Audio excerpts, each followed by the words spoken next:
since 1995. I came that year with my mentor, and we spoke. Well, he died in February this year, but I want to continue what he taught us, because even when times look bad, even when they look dark, I remember what my mentor taught me, Reverend Jesse Jackson. He said, keep hope alive. Even if you can't figure it out, keep hope alive. Even if it doesn't look like you can make it, keep hope alive. And Reverend Jesse Jackson said with me tonight.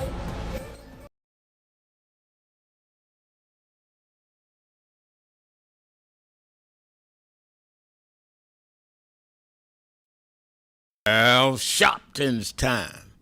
And for the next 3 hours, it's time to put aside all pretenses, deception, denial, or fronting.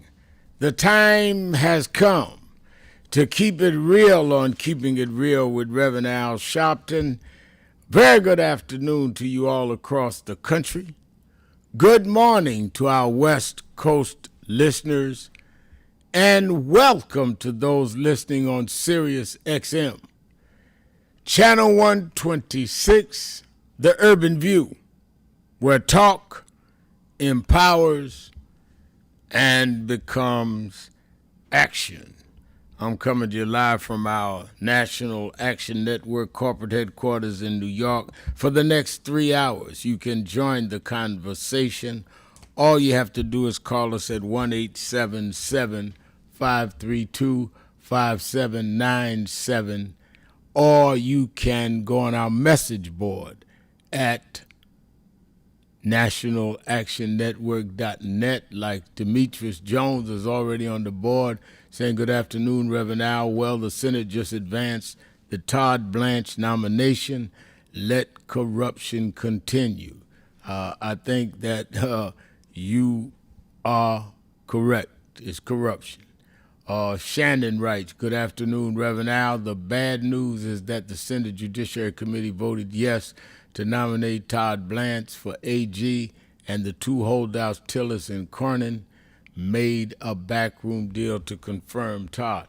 And I think that that is true. I mean, I was one that did not believe that Cornyn and Tillis would not ultimately cave, but I was hoping, and I was sadly correct that they were going to cave. They wanted to make their point, whatever that point was. They wanted to get a little revenge in before they have to leave office. Of course, Donald Trump supported people against them, so they wanted to get a little revenge in, but they were not going to hold out, and they didn't. And Blanche is going to be the permanent Attorney General. He would have been temporary all the way until January anyway. The underlying issue that jumped up that was interesting to me, talking about the Justice Department, is when the U.S. Attorney in Washington, Jeanine Pirro, who we in New York know well, she used to be the Westchester District Attorney, then went on to Fox News, when she decided to withdraw the indictment yesterday of the man charged with doing damage to the reflecting pool at Lincoln Memorial, where we're marching August 28th, and saying there was no evidence against the man, they withdraw the indictment. Well, as I said yesterday, it brings to a question, if there was no evidence, then what was the evidence y'all presented to the grand jury to get the indictment in the first place? But that's a whole nother outrage. But the other question becomes, Trump yesterday, in Trumpian style, said that she choked. He's talking about a U.S. attorney he nominated and got appointed. He says she choked like there's some mob somewhere, and she was supposed to do a hit, and the gun choked, and she choked. Not that she went by the letters of the law. She choked. She should have went ahead. She said there was no evidence to go ahead. So if there's any example or exhibit A till the law means nothing to this man, is to say when a sitting U.S. attorney, federal prosecutor, who he nominated, who's been his friend for decades, says there's no evidence here, his assessment is they just choked on the job. They didn't execute. Let's talk about the recklessness of this and where we are as a country. That's why you need to be standing up, organizing, marching August 28th, and doing other things. There's primaries today in Michigan, Kansas, Missouri, Virginia, and Washington. And we know that voters in those states are casting ballots that will determine nominees for governor, U.S. Senate, House, state legislatures, courts, and local offices. Michigan is among several of the day's most closely watched contests. It includes the race to succeed limited term limited governor Gretchen Whitmer. That seat is up. She's term limited. That's out. And then, of course, the Senate primary is hot with Congresswoman Haley Stevens and progressive former health official Abdul El Saeed. And everybody's watching to see what that is, saying that will be a bellwether on where the Democratic Party is headed. On the Republican side of the governor's race, you have Trump-backed Representative John James is competing against businessman Perry Johnson, while Democrats have Jocelyn Benson and Chris Swanson, most of whom all that I just announced have been on Politics Nation, and you should have some familiarity with them. And but they're also in Kansas will consider things today. Kansas will have whether changing the Supreme Court selection from appointments to direct elections. Missouri will vote under a new congressional map with the Supreme Court decision and decide 4 constitutional amendments. Virginia Republicans will choose challengers in several competitive House districts against Senator Mark Warren. And the state of Washington's top two primary will advance to the highest vote getters in November. And of course, we're looking in Missouri. A lot of us will be watching the congressional race there, which is between Cori Bush and Wesley Bell. Wesley Bell, who is a former prosecutor, went on to win the last election against Cori Bush. Now she's trying to get her seat back. She was a progressive member of the squad. She's presenting a rematch with larger struggles against the Democratic establishment, while Bell argues he's been more practical and effective. And I see that Bernie Sanders and others have gone in there for Cori Bush, and a lot of debate over Israel and Gaza in that race. AIPAC's political arm has spent more than $1.2 million opposing Bush. And at the same time, some are annoyed that Cori Bush has said that if she is reelected, she doesn't know if she'll support Hakeem Jeffries for Speaker. Curious to me, then, who would you support? What's the alternative? But we'll see. So we have a lot to talk about today. Election day in these states, the naked positioning of Todd Blanche, and at the same time, the president reprimanding one of his own U.S. attorneys for not presenting a case and preserving an indictment when she's saying there's no evidence. I mean, how far do you need examples of what's going on? And then, of course, today is the birthday of former President Barack Obama. Happy birthday, Mr. President, who I've known very well over the last, I guess, decade and a half.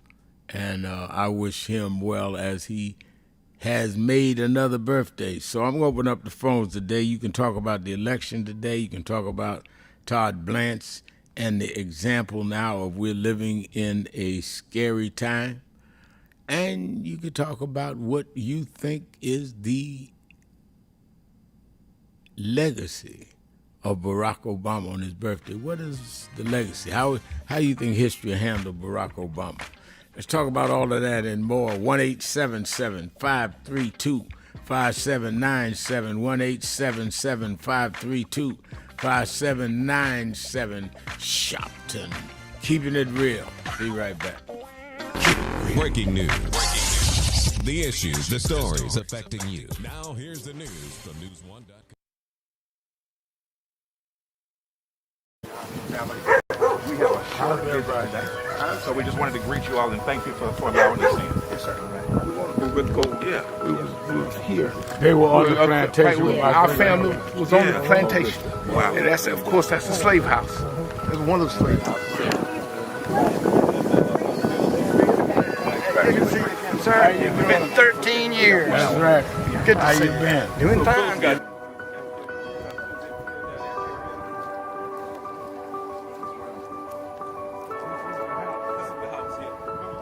Right, last time. And we, Alexander Shaw.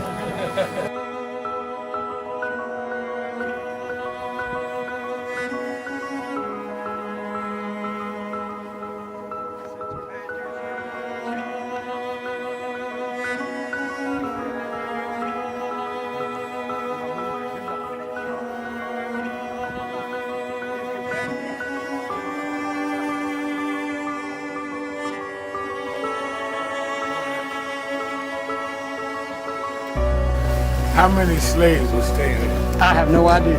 This is where they would have a slavery. Yeah, that's when, exactly. That was, exactly.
The two people that most influenced my life were from South Carolina, James and Jesse. Jesse right up the road with me.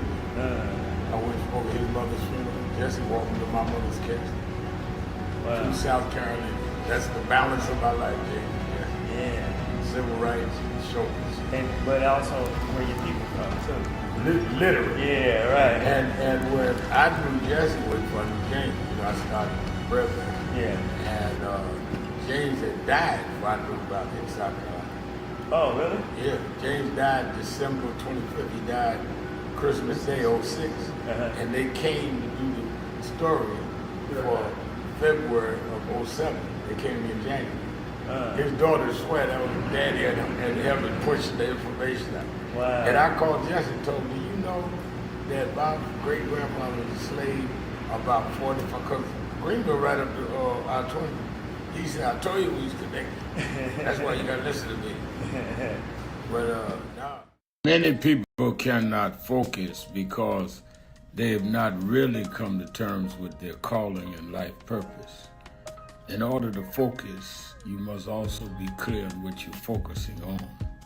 So if you're not clear on your purpose, if you're not clear on your life's calling, then focus on seeking that. Because if you just read the ways and roads you traveled that you didn't even choose, that were sort of just laid out for you by God, in that it's telling you, speaking to you about what your purpose is and what you were born to do and be. I learned the things that I didn't plan had to be planned by God, and God's plan was directed toward God's purpose in my life. And I focus on that. Not focus on what others do, not focus on how well they're doing or bad they're doing, but focus on whether I'm in line and aligned with what I'm supposed to be about. And in order to move straight ahead, you have to be focused on the path you're running on. So we are fighting. That's why I said to deal with this DEI situation, you must be disciplined and do study, because unless you do structural change, we'll keep coming right back to this over and over again. I spoke Wednesday night at Yale University, and I told them students, some of those brightest students in the country, Yale, Harvard, I spoke at Yale, and told them there is a structural problem, which is why Trump and Vance and President Elon Musk, they can come in and put us backward because the structure was never corrected. They walk in the door and say NDI, because structurally they can make that stand. We've got to break the corporate world from doing it and then straighten out the structure of how this country is. Why we ought to be sending people to Congress is not sending them to Congress because they had the robocalls call your house, but they're committed to the structural change of this country. What Trump is successful on is playing on a weak structure, so he can make it go either way. It should not be so unclear that you can play the game either set away. It must be firm that you got to repair the damage done to the children of the slave and straighten out the structure that we are not 3/5 human. We are full human beings that built this country and never got paid. That's what reparations is.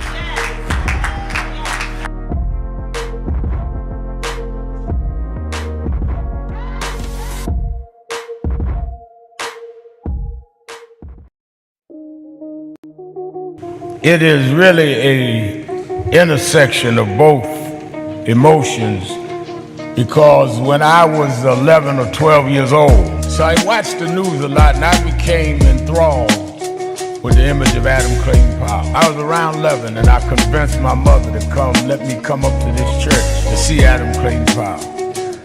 And in those days, people in Brooklyn used to say it's dangerous to go to Harlem. And folk in Harlem say it's dangerous to go to Brooklyn. Now, to 135th Street, and I came, sat right back there, and Adam Clayton Powell walked down this platform. And I remember after the church, in those days, Johnson, the pastor's study was right inside with the plexiglass, and I knocked on the door and I told the secretary I wanted to meet Reverend Powell. She looked down this little 11-year-old boy. She said, "Really?" She said, "Who did I say?" I said, "Reverend Al Sharpton." That call means dignity. Means we're gonna walk side by side with you, or through you. We're gonna be with dignity and integrity. We don't want any more than you have, and we're not gonna accept any less than you have. That's my thought.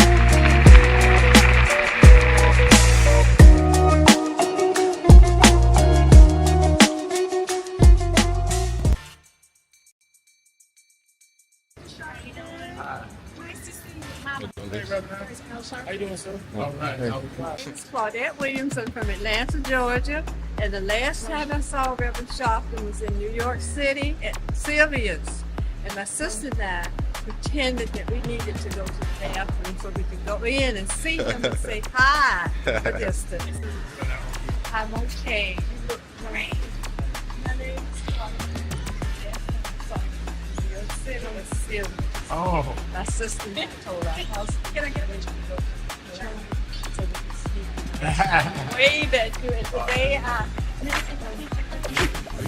Keeping it real, keeping it real. I'm your host, Reverend Al Sharpton, and we're back.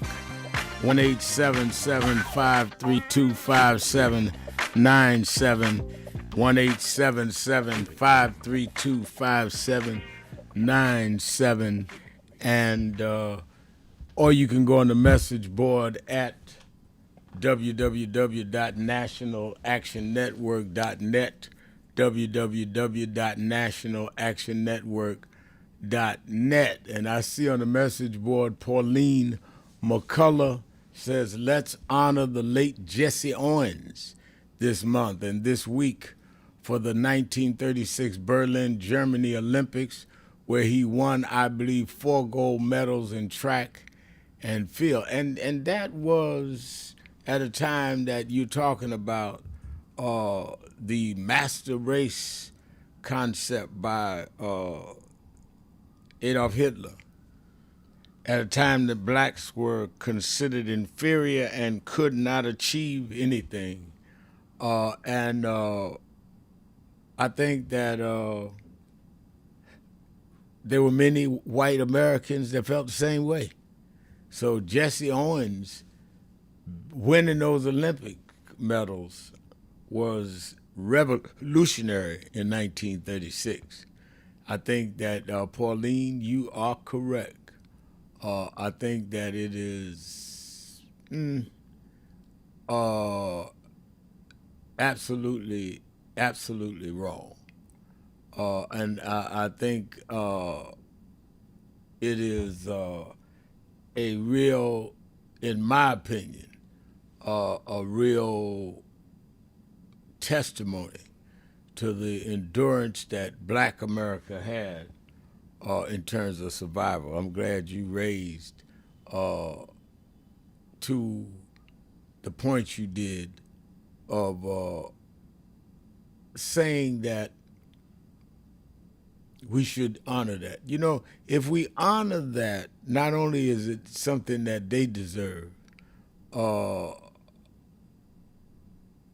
it is something that inspires us and reminds us that people went up against greater odds than we faced and did it. So, I mean, we're talking about whether or not a mayor treated jailer Brent Brunson well or not. That ain't no comparison to Jesse Owens running a race and getting medals in the face of avowed white dictatorial bigots in Germany. Suncam said, wishing the happiest of happy birthdays to President Barack Obama, my president, until further notice. I think that is very true. I see somebody else is off the board, and I said that Barack Obama didn't use his law degree to help one black family. You know, let's you can disagree with Obama, but let's not be absurd. The Affordable Care Act alone helped millions of black families. The policing act that he did, that all of us were part of, putting cameras on police, helped many black families. You can be disagreeable and not be stupid. That is just stupid. I wish I had the y'all that's brought that up so I could call the person name. That's just ignorant. And again, you don't have to agree with Obama, but we can have different opinions. We cannot have different facts. I think that Michael Smith says, Reverend Al Sharpton, what do you think about the solution for black people being true freedom and real justice for all black people? I think that's what we're fighting for. I think anything short of that is something that we have to continue to fight. Yeah, we want true freedom and justice, correct. Akeem Smith says, Reverend Sharpton, ABC News reports that in the agreement with the DOJ and Senators Tillis and Cornyn, there's no language preventing the resurrection of the controversial fund under a different name. Yeah, that is what's troubling. And I think that that is why I said in the opening that I don't know that I had a faith they wouldn't sooner or later cave in. I think that they did. And I think that what has changed, I don't know that they got anything that is different than what they said they had. Now they say they got a commitment he won't come back with the slush funds for those victims of what he claims was government, including the January 6 people. They won't come back with that. Nothing signed, nothing says. I mean, I think they made a dramatic stall of 2 or 3 days. That's what I think. And I think that we got to just deal with it. Pauline says, that's right, Reverend Al. Jesse Owens had to face Hitler. Either there then come back and had to face Jim Crow. And that's a lot harder than anything that any of us can in many ways fathom. And I think that we need to deal with all of this in a absolute way of really saying where we are and how we are. And I really think that people need to be real clear. A lot of people just into fantasies, and sometimes I've learned that when you see people that are adamantly asleep and in the fantasies, then it's better not to argue with them. Like some people take a chapter of my life and tell me what happened in my life, like I don't know better than they do and know what they don't know. Certain people did certain things for you. You might be surprised what they didn't do for me. That's like me telling you about something between you and your wife. I really don't know the whole story. And maybe not want to agitate somebody to tell the whole story. It's better to let people rest in peace and their memory be intact. Because if I tell the whole story, it disrupts a lot of things that people just don't need to have disrupted. Let people, have their rest in peace and leave it alone.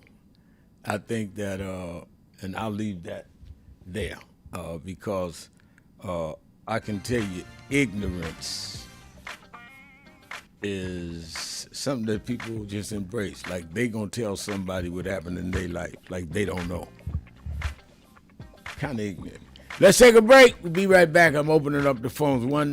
1-877-532-5797. We'll be right back. Do you need extra cash? Go to WeFixMoney.com. WeFixMoney.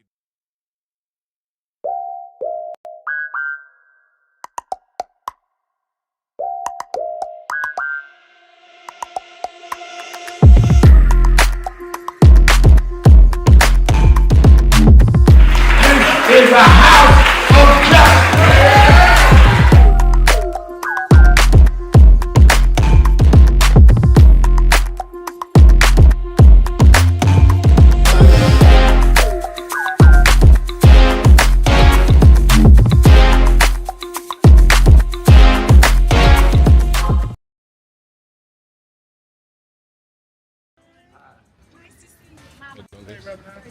How you doing, sir? All right. It's Claudette Williamson from Atlanta, Georgia. And the last time I saw Reverend Sharpton was in New York City at Sylvia's. And my sister and I pretended that we needed to go to the bathroom so we could go in and see him and say hi from a distance. I'm okay. You look great. My name's Your city was serious. Oh. My sister told us, can I get a picture? So we can see. Wave at you, and today I. Can I take a picture? Lisa? Yes. Oh, the picture. We're her children. Thank you all. It's really great to meet you. And were you in? It's an honor to meet you. Okay, come take a second. Thank you. Take it back there right quick while you momentum.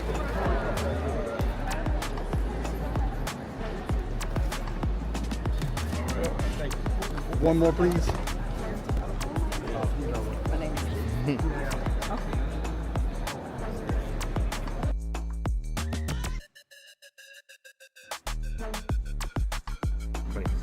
I'm still exposed. Oh my God. How you doing? Oh, come on, man. I gotta get a phone. All right. Appreciate you, man. Have a good one, man.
Well, thank you, President Dr. Kimber, and to all of you on the board.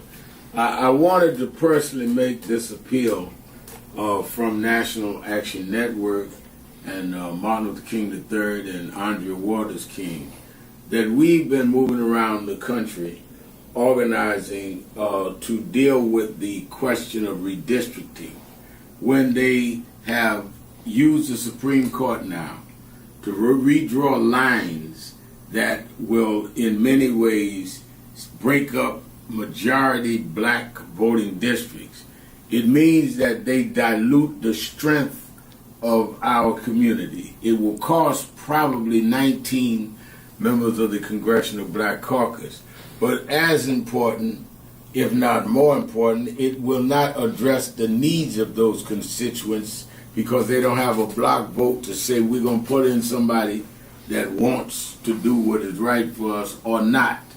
And that does not necessarily all the time mean a black person, but it gives them power. In Memphis, Tennessee, the majority black district congressman supported and reelected several times by the blacks there was a white man named Cohen. So we see this as an undoing of the Voting Rights Act of 65 and the Civil Rights Act of 64.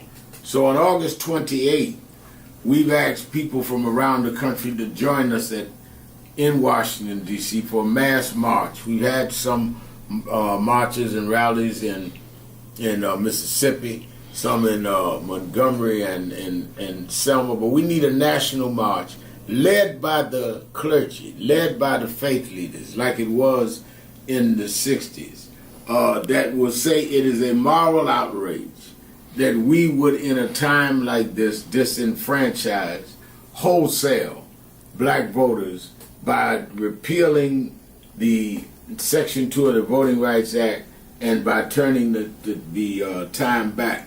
We've heard from a lot of groups, but we need this to be church-led. National Action Network is appealing to you, the president, Reverend Dr. Boise Kim has been on our board for years and knows this well, and the many of you that are on the board.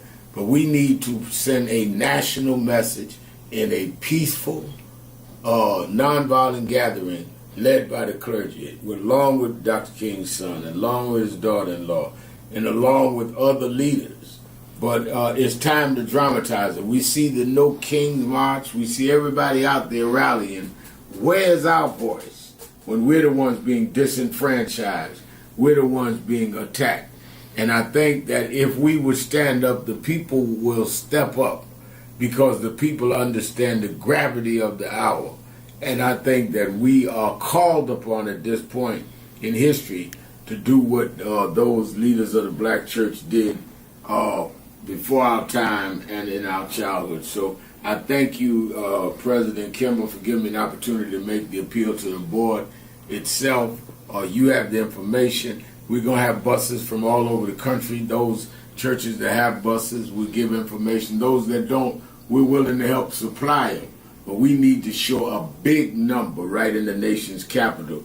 History should not say they stripped us of everything and there was not a national response led by the black church. Keeping it real. Thank you very I'm much your for host, these few minutes. Reverend Al Sharpton, and we're back. 1-877-532-5797. 1-877-532-5797. 1-877-532-5797. And let me go to the phone. Let me go to Spencer in Little Mountain, South Carolina. Spencer. Yeah, hello, Al. How you doing? I'm doing well. How are you? Well, I'm doing good. I'm still paying taxes, though, but we're going to get past that. Look, there's a couple of points I want to bring up about Lindsey Graham. You know, our senator here was here in South Carolina. You know, if you look at a picture from another angle, you will see something and you're trying to figure out why. Look at Pete Buttigieg. He almost was being picked to be the second person to follow Harris in the presidency, Buttigieg.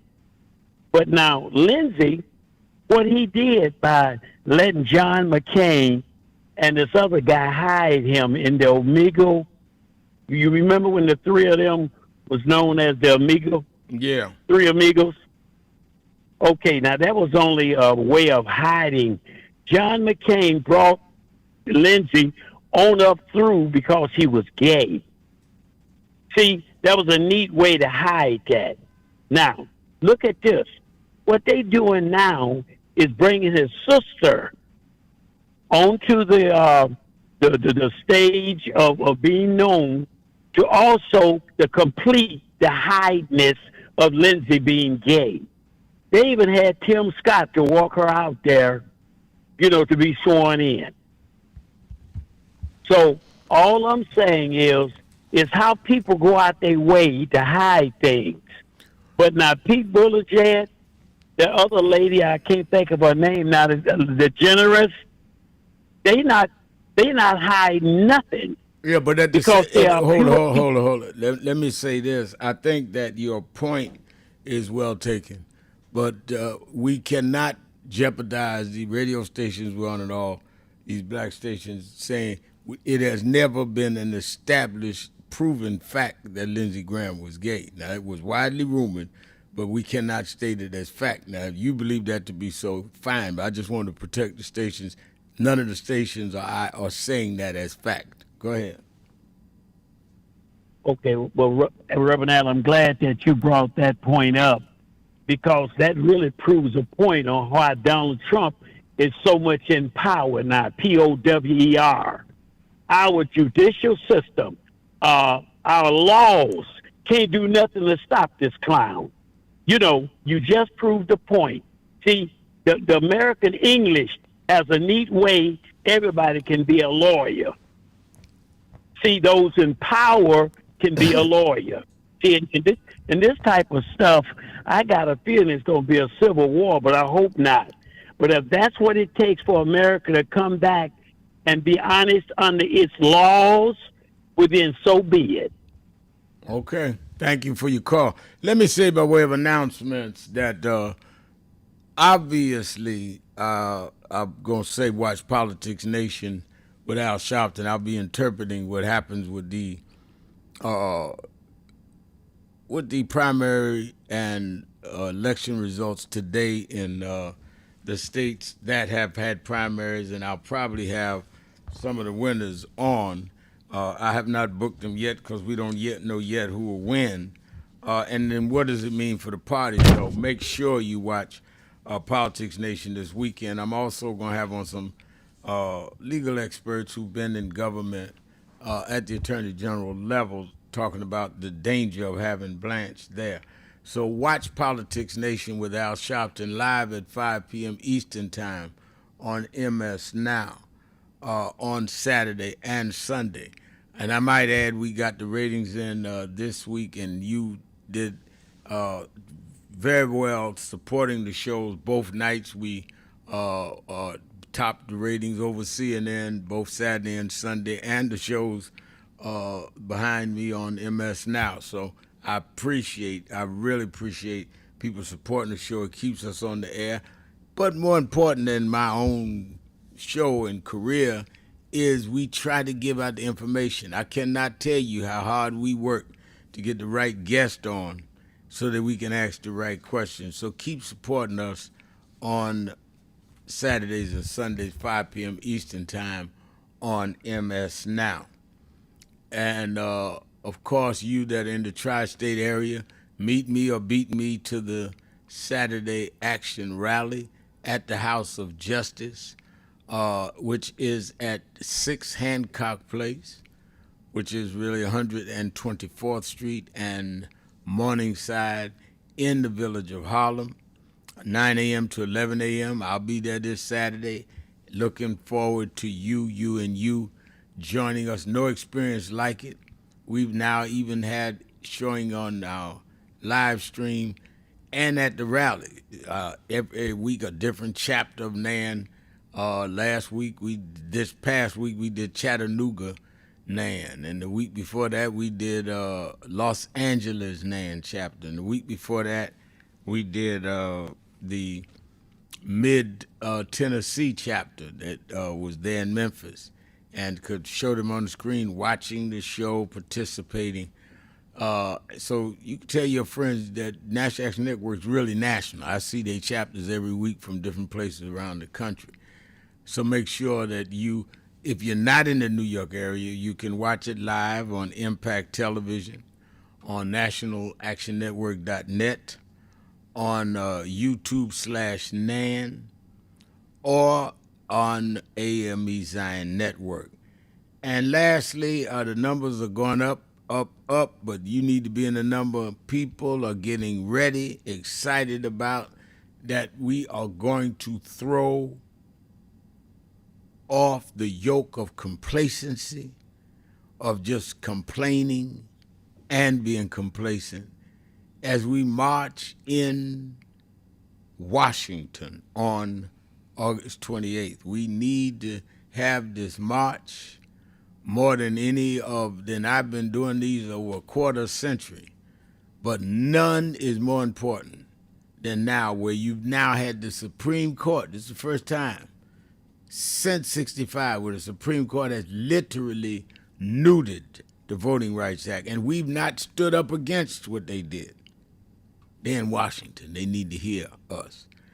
And the Congress, who can write a new voting rights bill and pass it, they need to hear us. They're in Washington. The question is, are you going to be in Washington, being part of raising our voice? You may not agree with me on everything, and I may not agree with you on everything, but we all should agree that we need to defend the right to vote.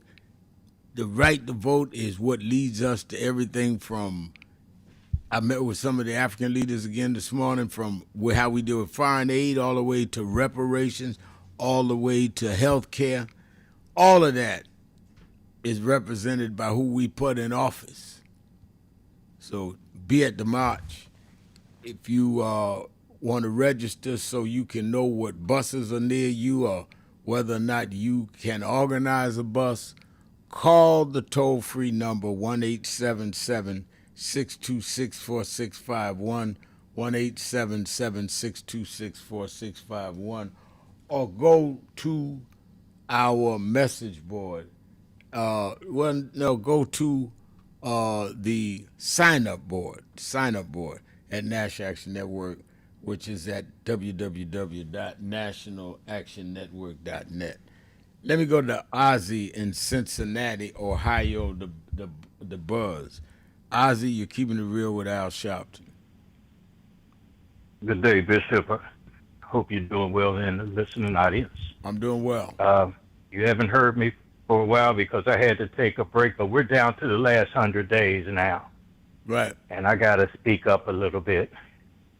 And one of the things I want to speak up about is one of the things they don't give my president, happy birthday, Mr. Obama, credit for is that during his presidency, the graduation rate for black men soared to a height that it hadn't seen before, nor since, I would imagine. And so he inspired our young black men to do more for themselves, relying less on other people. By getting that diploma, right, they were able to do more. So we can't dismiss just the idea of that man sitting in the White House. And I just want to say this to the Democratic Party. To me, and I get up to the plate and I'll take a picture, especially from someone like this president we have now that is one of the wildest pitchers since baseball was created. He throws, it seems like our Democratic Party is up there waiting to get on base by him throwing balls, or they're swinging at wild pitches. And when we hear that his support in the Democratic is 33%, but throughout the elections where it matters, it's tied. It's 50-50. Right. That's right. I don't understand that. I do. The reason it's tied 50-50 is that many of the over 50% that's against him did not come out and vote. They thought just being against him was enough. If they had all came out and voted the way they were polled, he would not have won. Bishop, that's the reason I called. I would like to see a day when the Democratic Party advertises on black media the voices of those black people that voted for Trump and ask the question, I love it. What did you get? I love it. I love it. I love it. I love it. You're exactly right. And let's take our break right there, and we'll be right back. Keeping it real, keeping it real, keeping it real. Sharpton, be right back. Keeping it real.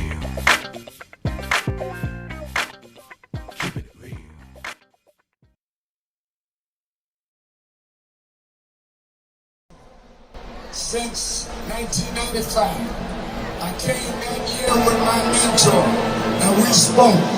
Well, he died in February this year, but I want to continue what he taught us, because even when times look bad, even when they look dark, I remember what my mentor taught me, Reverend Jesse Jackson. He said, keep hope alive. Even if you can't figure it out, keep hope alive.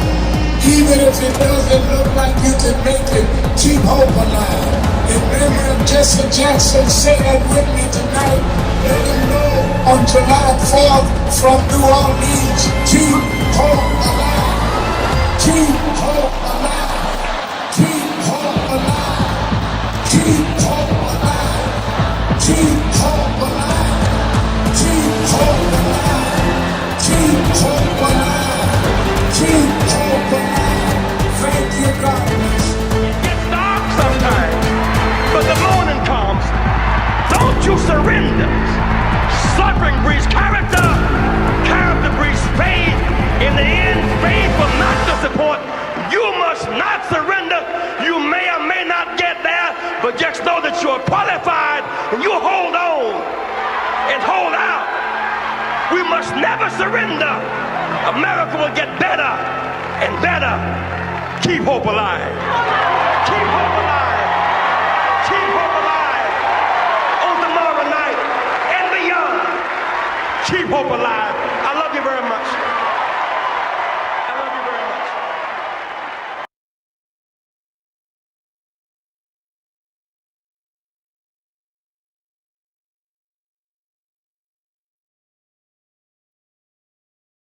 So who is Al Sharpton anyway? Who is this 33-year-old preacher without a church? A number of black New Yorkers as well.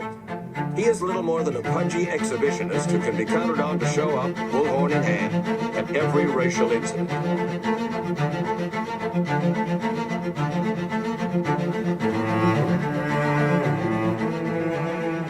I often quote Mark Twain saying, the two most important moments in life is the moment you are born and the moment you find out why you were born. I had a very troubling conversation the other day that prompted me to do this little video. Young man that I've known a while came to me and he was crushed. I mean, really crushed, because people were criticizing his work. He's in the ministry, but he's also an actor. And he said he couldn't understand why people were jumping all over, criticizing him, trying to find scandalous and derogatory things about him. And I told him, I said, you know, you very young. You don't know the road I've traveled. They call me everything but a child of God. A blabbermouth, a loudmouth, too flamboyant, an agitator, a racist, and a race baiter. Yeah, right. I was not defined by how others saw me. I was defined by how I saw myself and whether I was being true to myself. Some of you watching this don't like me. And it doesn't matter as long as I know what I'm doing and I like me for being real. So I'm doing this video to say to you, whoever you are and whatever you do, you may not be in ministry or social justice, none of this stuff, but don't live your life worried about opposition or people that don't like you. You can turn that around. Use me as an example. The same people that call me a scam artist, a con artist, a sellout, or racial hustler and all, I kept going. And the people I respected started respecting and publicly embracing my work. When Coretta Scott King, the widow of Dr. Martin Luther King Jr., had this to say about Al Sharpton. A leader who has protested injustice with a passionate, unrelenting commitment to nonviolent action in the spirit and tradition of Martin Luther King Jr. And I am talking about your leader, our leader, the Reverend Al Sharpton. The other thing that hasn't changed is the National Action Network's commitment to fight injustice and inequality here in New York City and across America. And that's not only a testament to Reverend Sharpton, it's a testament to all of you who are here tonight. First and foremost, to Reverend Sharpton. I saw him when he first came on the scene, and I have marveled at his tenacity, at the development of his intellect, and his devotion to our movement, and much he has contributed to the world we are experiencing. I am honored, and I must say that when I had my debate with Dr. King on the issue of the church and religion, he didn't warn me that after his departure, his space would be filled by another preacher, and that preacher would be Al Sharpton. All you want in life is people that matter to you to say you did all right. And more important, that you can look in the mirror and say you did all right. Thank you, Rev. Thanks for that introduction. Look, we've known each other for a long time. I'm grateful not only for your leadership and partnership, but quite frankly, more importantly, for your friendship. And thanks to all of you, members of our nation's most important civil rights organization. You have been, over all of your years, such an extraordinary leader. You are a voice of truth, a voice of conscience, a voice of practicality around what we must address and what we can do. And I thank you so much for your friendship. I remember that most of the youth around Al's age He was about 12. Wanted to be like Connie Hawkins, a great basketball player, legend. Earl the Pearl, Clyde Frazier. Al wanted to be like Adam Powell, a powerful preacher with a social justice gospel. He was very close to, at that time, the Reverend William Augustus Jones, powerful preacher and social justice advocate, and Reverend Gardner Taylor State right down the street, and Bishop Washington, whose church he came from, and Reverend Sandy Ray. He wanted to be like these giant preachers. He wanted them to have the edge, however, of the King's social justice dimension. He wanted to be like them, now he's one of them. Perhaps taller than most of them because of the risks he has taken and reward God has given him with his gift. I remember so well that first escorted him to jail. He was around 13 years old with the jail fighting the ANP. He was in the lineage of our struggle. He grew up in it. We didn't just see him on TV one night. He didn't happen. He came bottom up, not top down.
Shorted the historically black colleges and universities to the tune of about $13 billion, and Tennessee State was the one they shorted the most.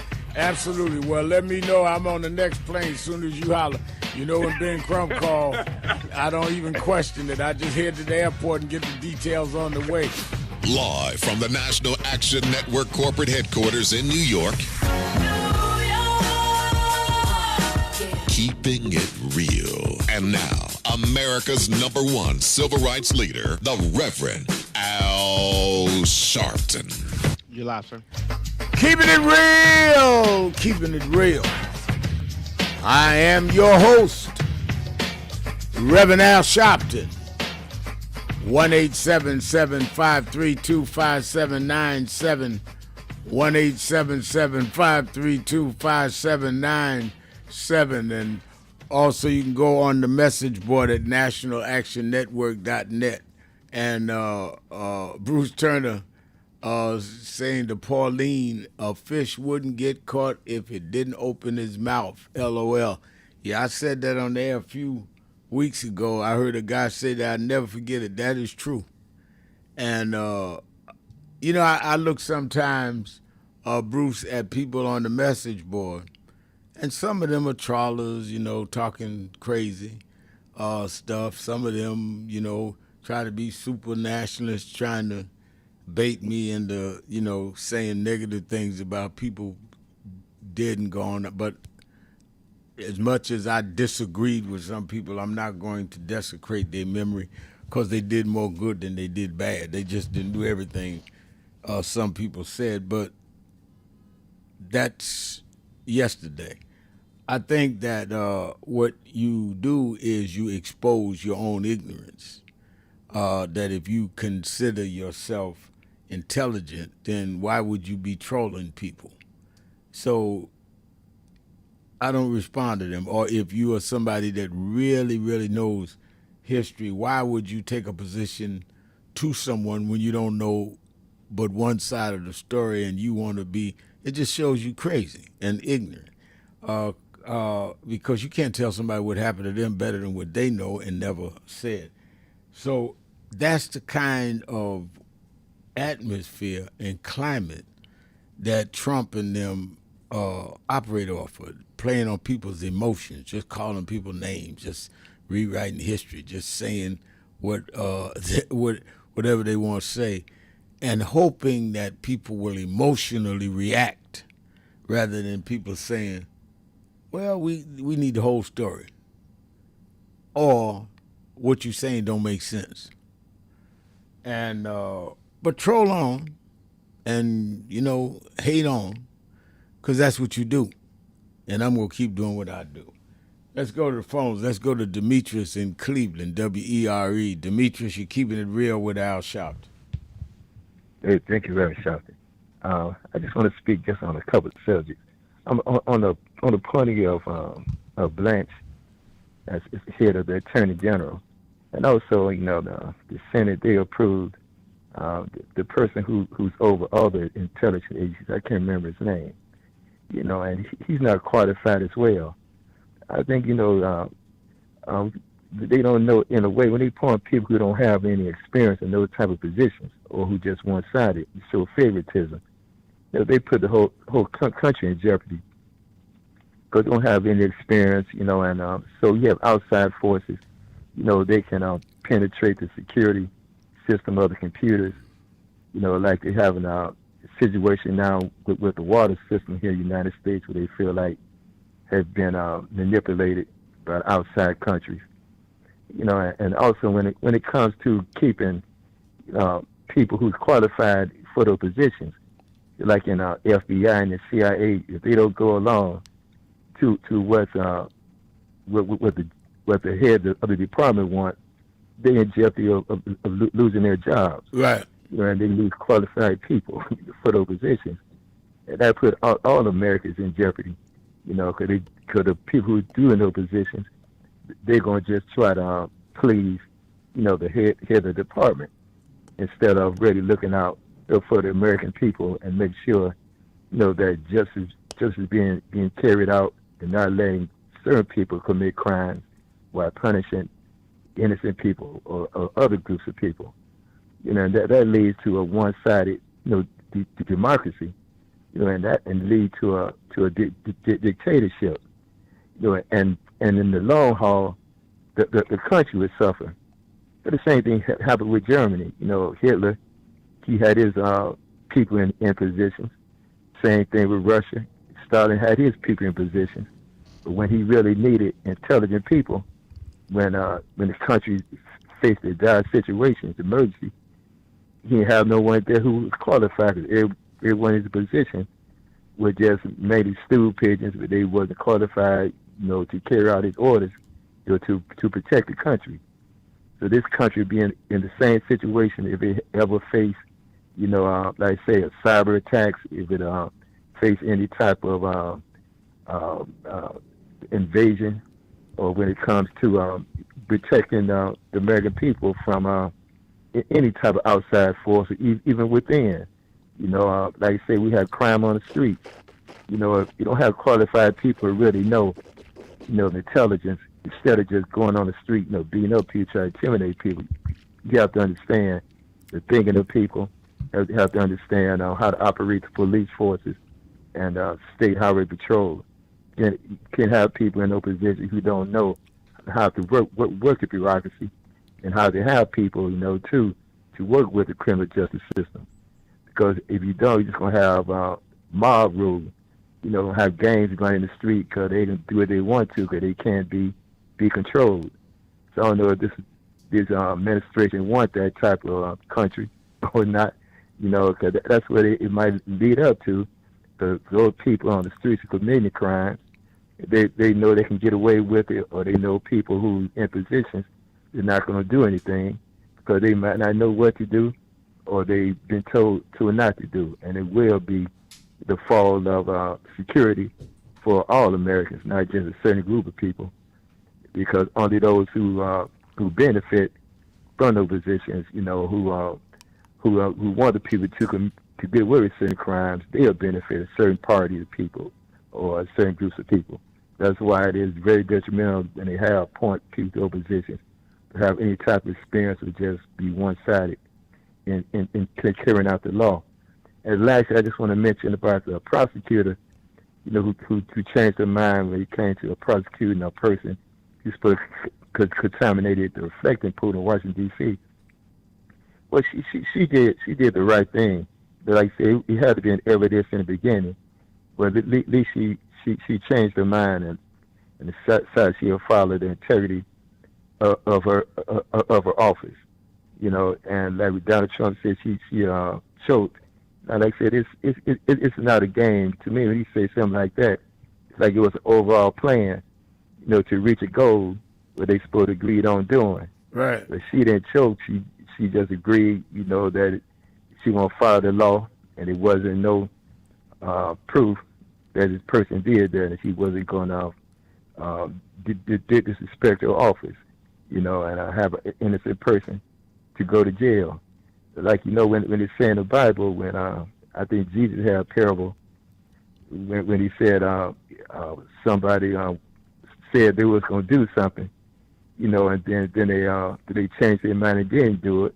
Then the other person, you know, he said he was going to do it, and he didn't do it. But Jesus says it's better for the man who changed his mind and didn't do it than the person who went on and did it. So it's good that she changed her mind, you know. So she did have some integrity to follow the law, you know, and had a conscience. All right, thank you very much. Thank you for your call. And let me say, I knew Janine Pirro, when she was Westchester County, New York District Attorney. I dealt with her a couple of police cases. Didn't know her well. I mean, we didn't go to lunch or go to the same social events. I just knew her professionally. And I would not give her credit for them saying, well, we go through the motions and then let it go.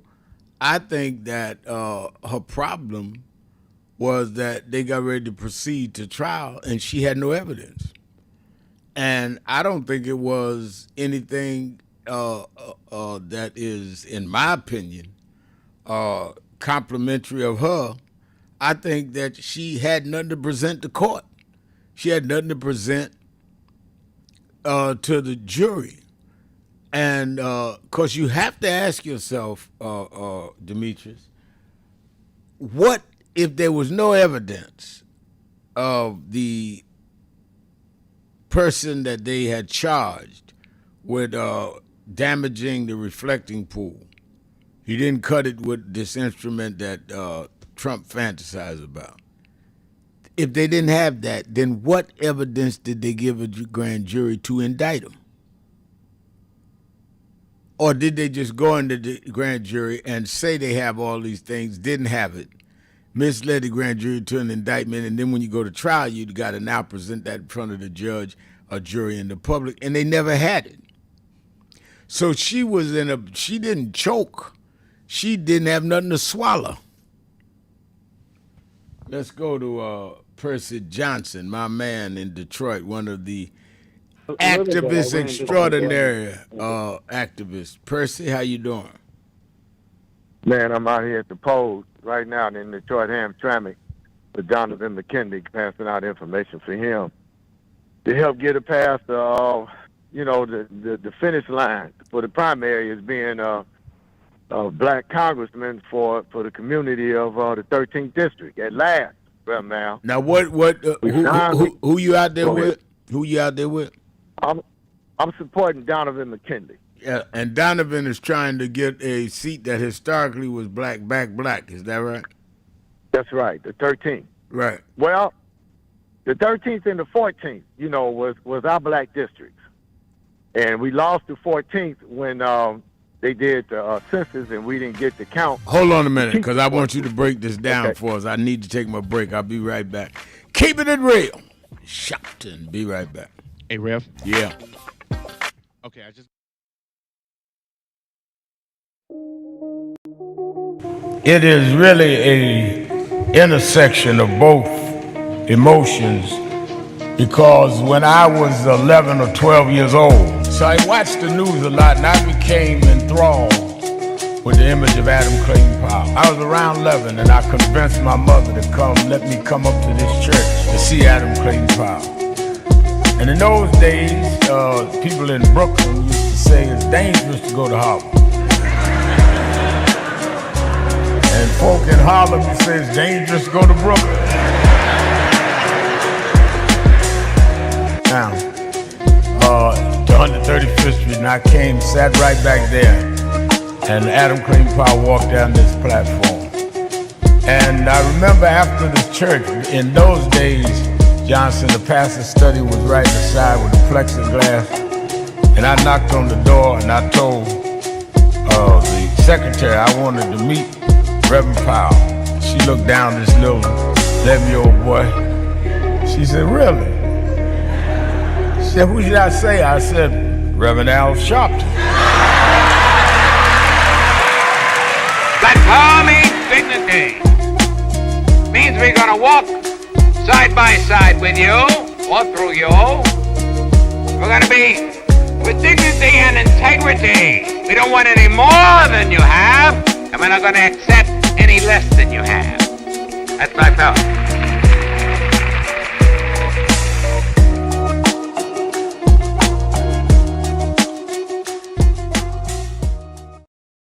But Reverend, it looks bad now. Look at Iran. Look at what's going on in Minnesota. Look on.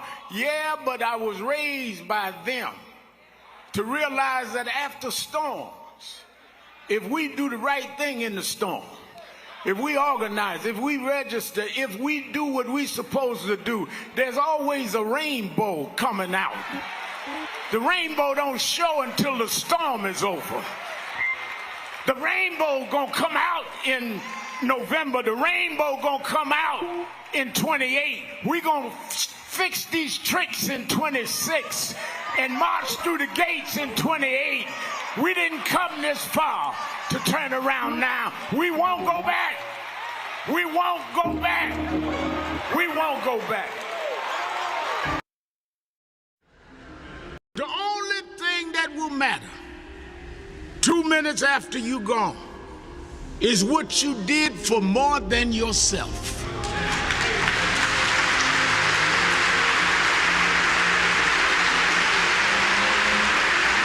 Think about this. Think about if today is your last day. If this is your last service, what can they say about me?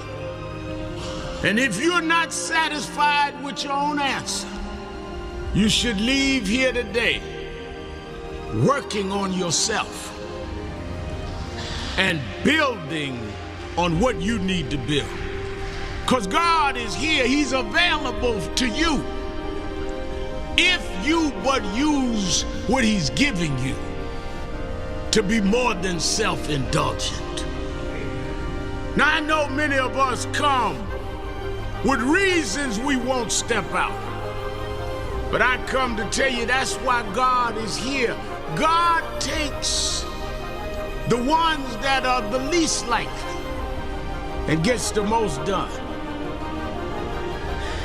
As I have seen in my life, people that were the unexpected and rejected are the ones that end up the greatest. So don't let whatever mistakes or whatever things that may be in your past hold you back. God is not trapped in your past. God is there for your future. And he's there that every day you wake up was a divine decision he made to give you another opportunity to serve. Voting rights! Voting rights. Everyone look here. Say it again, Ms. Pearl. Voting rights! Voting rights. One more time, Ms. Pearl. Voting rights! There we go. Voting rights! Voting rights! Voting rights. Voting rights! Voting rights. When do we want it? Now. When do we need it? Now. Yesterday. What do we want? Voting rights. When do we need it? Now. What do we want? Voting rights. When do we need it? Now.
write a book that was different from the many books that had been written about my dad, which I'm ordinary.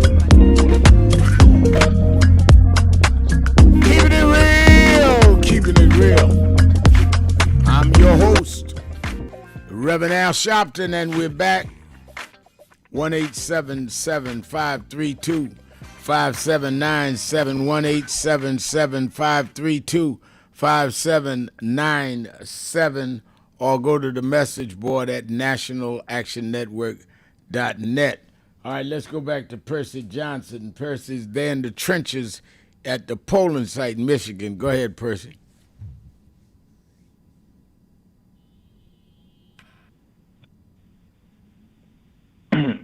Yes, Percy. Yeah, we lost Percy. We lost him. I think we lost Percy. I was.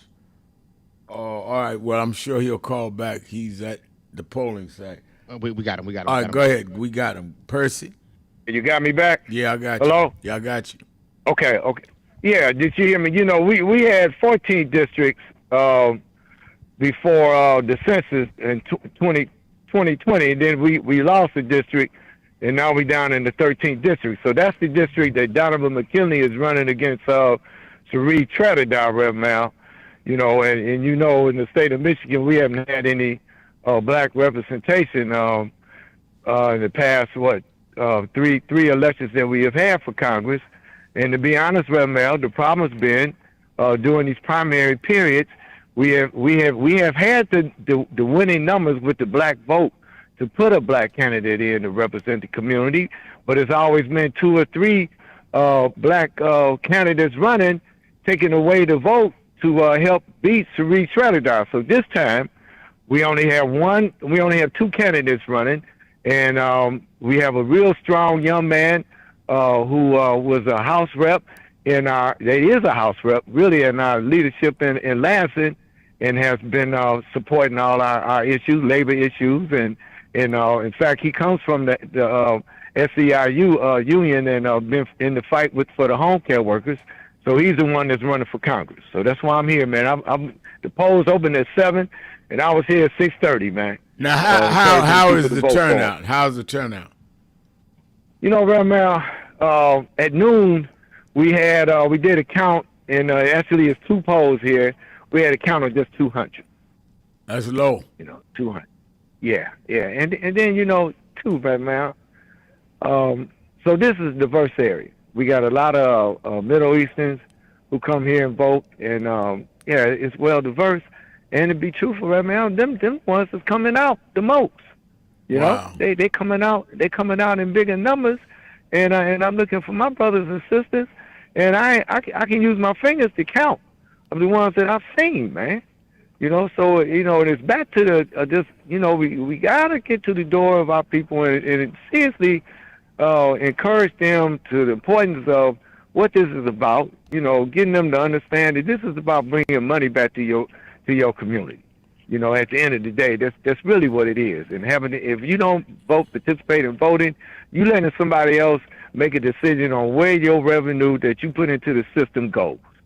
You know, it's just that simple. And I want to speak. Yeah, and I want to talk to you about the bus too. Can I make an announcement about the UAW bus that's coming on the 28th? Please. Okay, so by anybody that can hear my voice that's in Michigan, or even if you're out of state, but if you're a UAW worker, we have a bus that's going to the August the 28th, the March on Washington, and all you have to do is make the call to Region 1, UAW Region 1, make that call there, and ask to register, so we have a seat for you to get on the bus, and it won't cost you anything. It's just a matter of you being a UAW worker. Okay, so take advantage of the bus that we have to go to the March on Washington, to stand up for what we believe in, and making sure that we're a big head count to let the society know that we're not taking it anymore, and we're going to get in their face and say, hey, if you're not going to vote for us in about the issues we want, and we're going to make sure when we vote in November, we're going to put the people out of office that's hurting our community. Love it. All right, and they should call, give again where they would call if you're a UAW member and going to want to ride to the march Tell and them back. Region 1. Call Region 1. All right. UAW Region 1. All right. All right. Thank you for your. All right. Thank you and, for. And they'll sign them up, Reverend Al. And then also, do we have to, like, register our bus with you guys? Yeah, yeah. We should do that too, shouldn't we? Yeah, register so we can get you a parking spot with the other buses. Okay. I'll make sure we do that, because that's gonna be the big push now. Been getting these people to the polls right now. So now that this election to be over with today, tomorrow I'll be getting with my folks and making sure that that we are ready for the 28th. All right. But I'm also involved with reaching out to our home care workers in our state to get out here and go vote. And vote for the endorsed candidates that we are supporting, that the unions are encouraging them to vote for, the SEIU and the UAW. Vote for those candidates, y'all, because those are the candidates that we have been watching. We see how they've been voting on our issues that we're concerned about, and they've been giving us 100 to 80% vote with the issues that we want. And that's what we go by. We don't care what party you in. We care about you voting and protecting our community and voting for our rights, making sure that we have a good lifestyle and we taking care of our family. Love it. All right, and keep me abreast on as you get close on filling up that bus from Detroit from UAW. And I'll see you in DC, man. I'll be looking for you. It wouldn't be right if you wasn't there. All right. Let's go to Miss Mary in Philadelphia, Pennsylvania, WURD. Miss Mary. Now, I used to march with you all the time. I followed you. You remember the march we had when we had that long march where we walked over and looked down in the hole before they built the African American Museum? Oh yeah. Yeah, in Washington, right there where they ended up building that at the Smithsonian, where Trump is trying to mess with. That's one of the things we're marching about now. Exactly. I'm getting close to 90 now. I wish I could do it, but I can't march as much as I used to. But I'm still alert, and I'm keeping up with everything. And I miss my girl Paula People so much in Philadelphia. God. You remember Paula People? Do I remember? Ooh, I love that one. I did the eulogy at a funeral. One of the hardest things I could do. She's a real giant. I feel the same way. That's right. I really do. And I was calling to, I don't know if the people had mentioned or not, but today is President Obama's birthday. Yeah, I did. August the 4th. Yeah. Oh, I missed that part. But I just wanted you to know I watch you every weekend on Saturday. I don't miss any of them. And I'm doing what I can as much as I can. I wish I could march as much, but I'm not able. But I've done. But you know what make me feel good in Philadelphia? I see so many young people now that's anxious to hear about our history and following.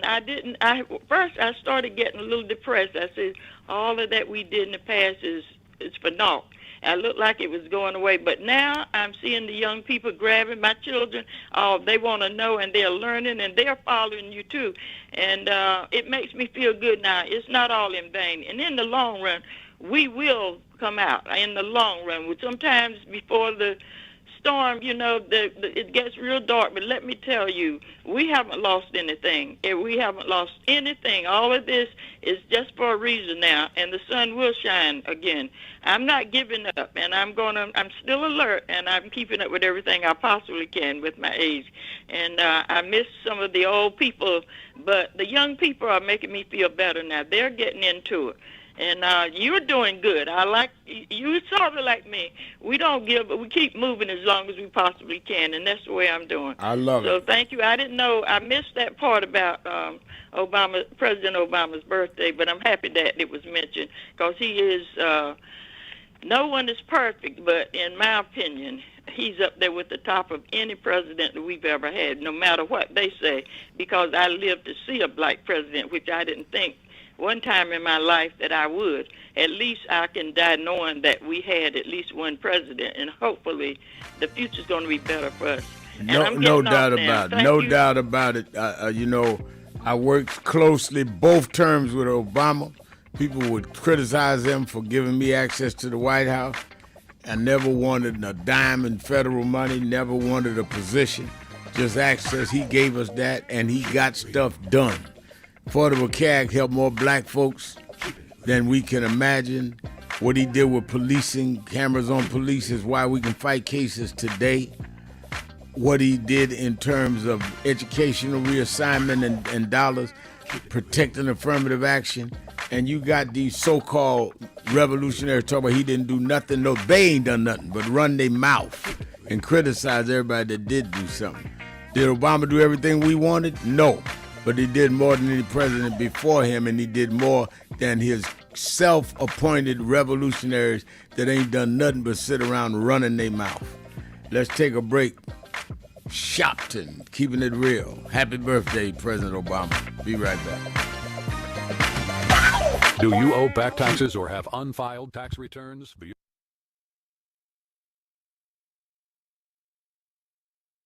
Voting rights! Voting rights.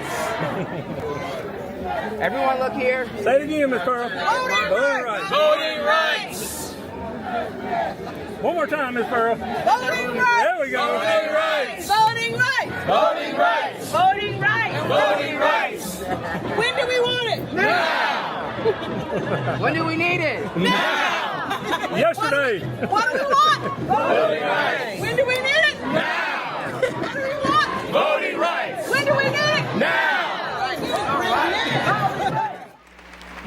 Reverend Sharpton, how do we begin to make peace with our past?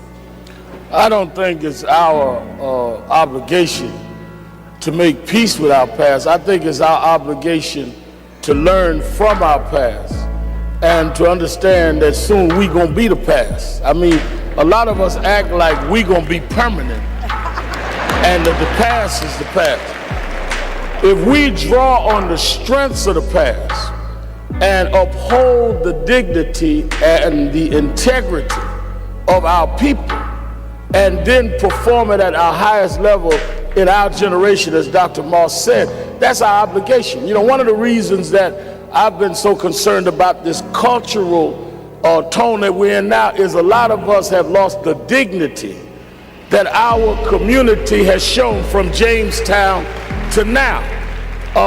I've questioned some of the artists that no longer sing to uplift us. And there's never been a generation that didn't use our music and our culture to lift us up. And the excuse is where they say, well, we just want to show what's there. But we never just accepted what was there. We always looked at what was there and looked through it and brought our people the way it needed to be. So in slavery time, we were singing Go Down Moses and Swing Low Sweet Chariot. We wasn't singing about the cotton picking nigga in the field. That's what we saw, but that's not what we sang. In slavery,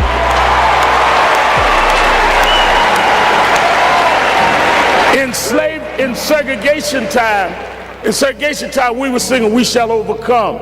Ain't gonna let nobody turn me around. We wasn't singing the hoe in the back of the bus. So where is this coming from? And that's what we need to challenge. I wish, all of this about our friend Barack announced it today. I wish Obama had announced here, because Lincoln did not free us. The abolitionist movement freed us. Lincoln accommodated to freedom fighters. He was not a freedom fighter. Kennedy accommodated the king. Johnson accommodated the king. We got to quit giving the wrong people credit for our history.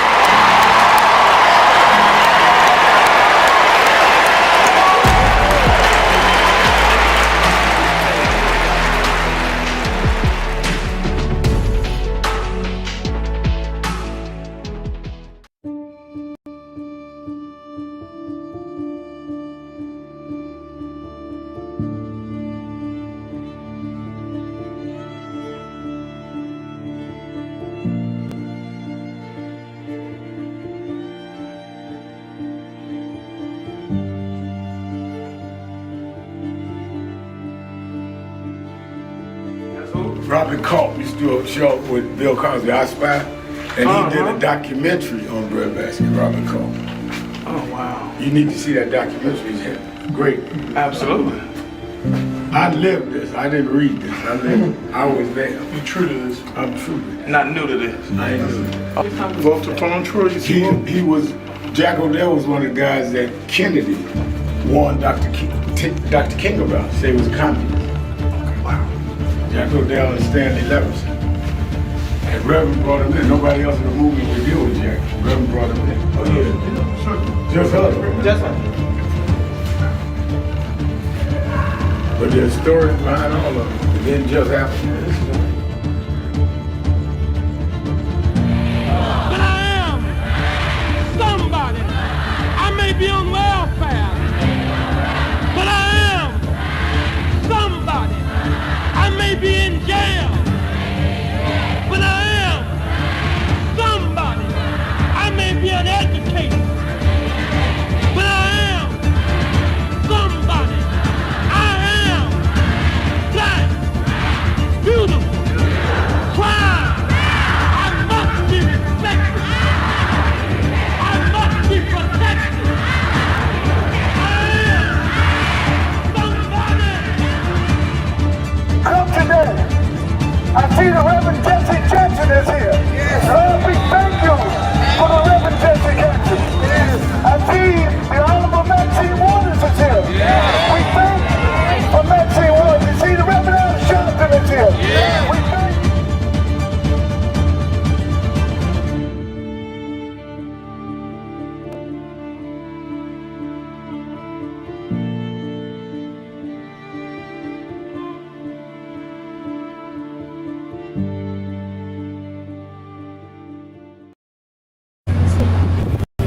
Center itself, the millions to billions, give a sense of value. Our history is worthless. We're not a worthless people. We're not a people that are just some ghetto drugs. You know, sometimes in places that we were destined. And this one shows us who we are.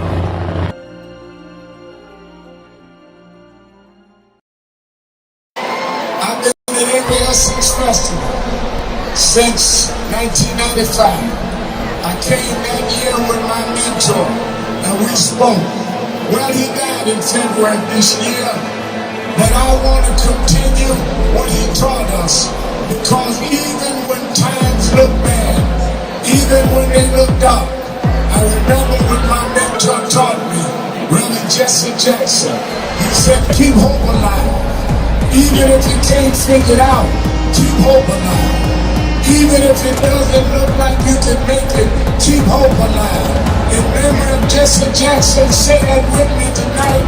Let him know on July 4th from New Orleans, keep hope alive. Keep hope alive. Keep hope alive. Keep hope alive. Reverend Al Sharpton, and we're back.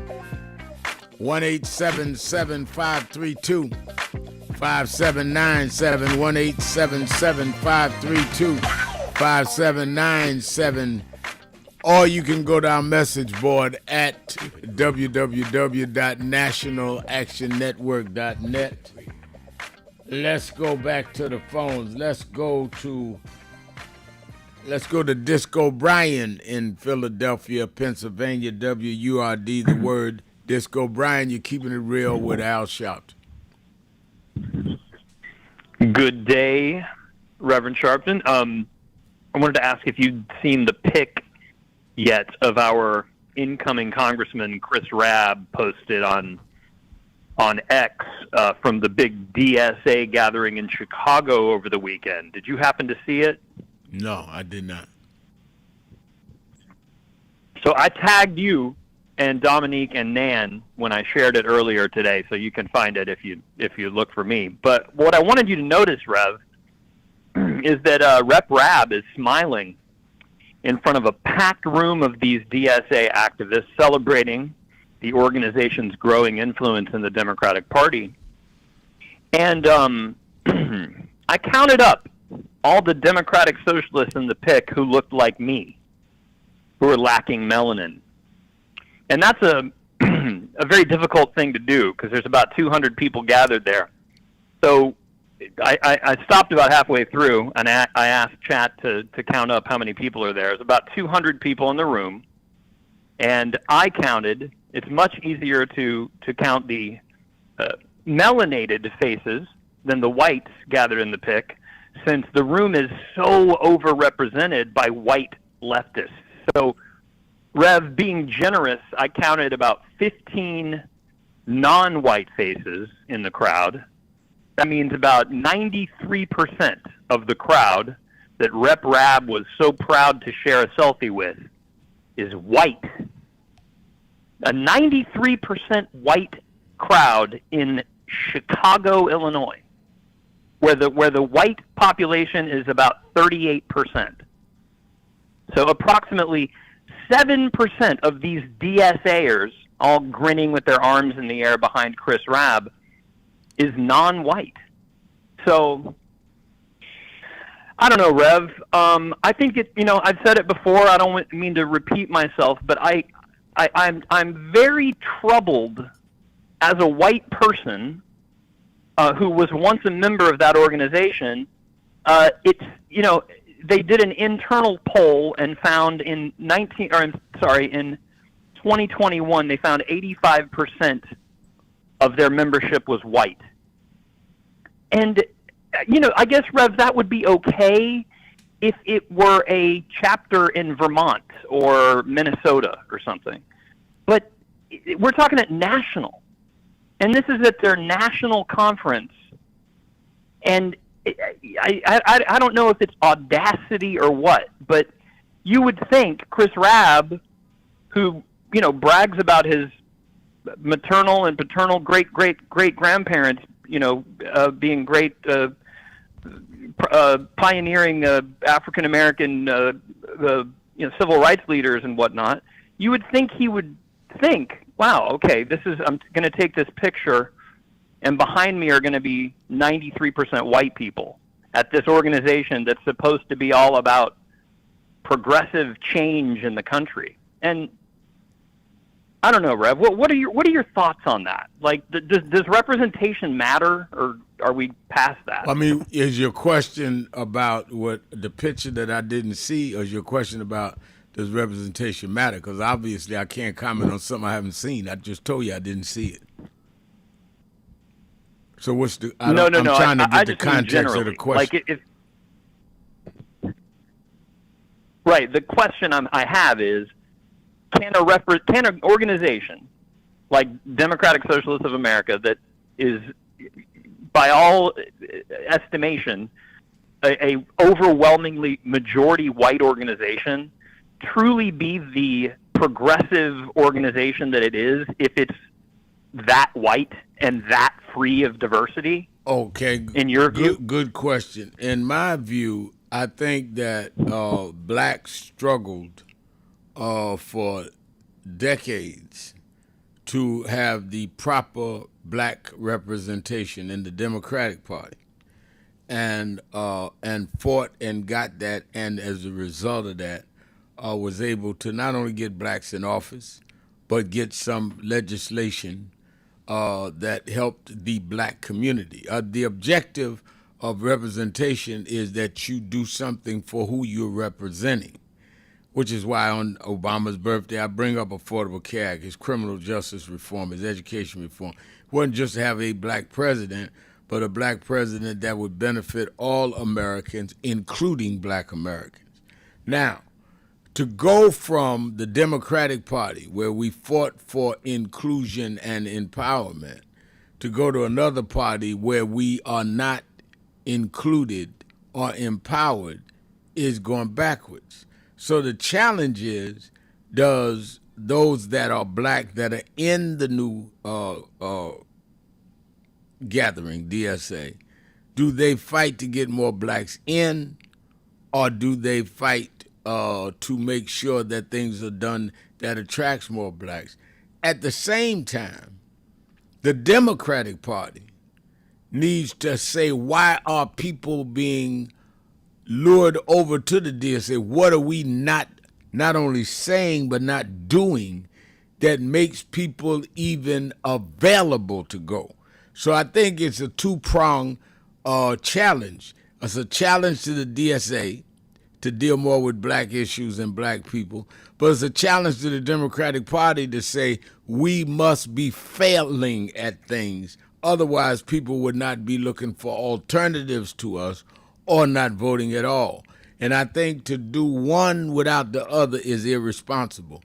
There are those that are saying don't vote DSA and keep them out the community, and not dealing with the fact that many in the Democratic Party have flunked, have fell down on the job.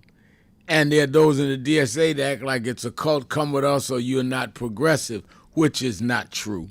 So I think that there needs to be some real reflection and self-inspection on both sides of this. I think that's a brilliant, of course, pastoral reflection on this tension. And I want to say to Ngulila in the chat that says, sound like Disco Brian is just a hater of the DSA. I just want my comment to that person is that I am not a hater of anything.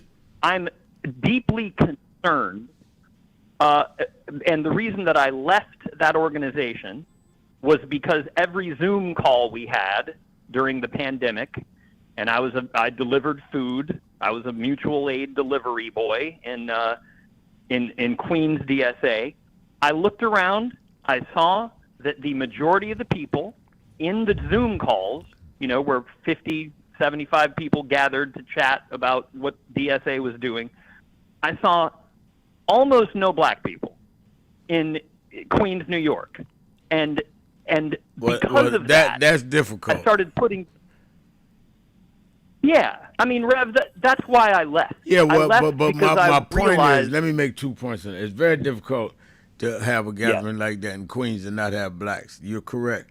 But at the same time, my advice to you as a brother is don't react to everybody on the chat. Don't let everybody just get you to react to them. Just stay on the course of what you're doing, what people know you to be, Disco Brian.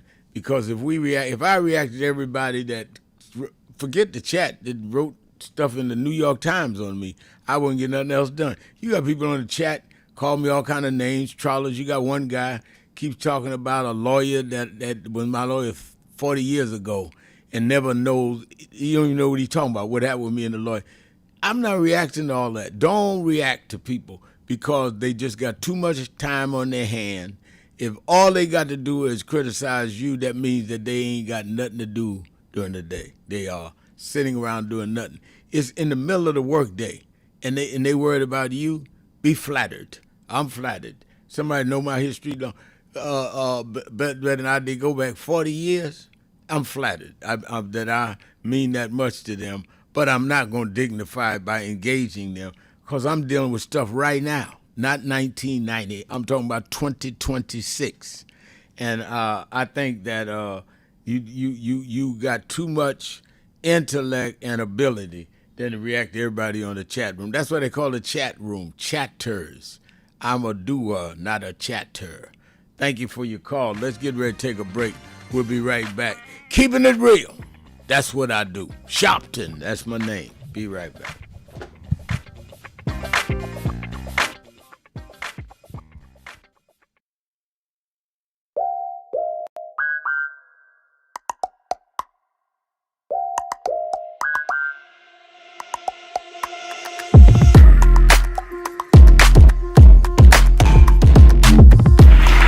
Is a house of justice.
see him.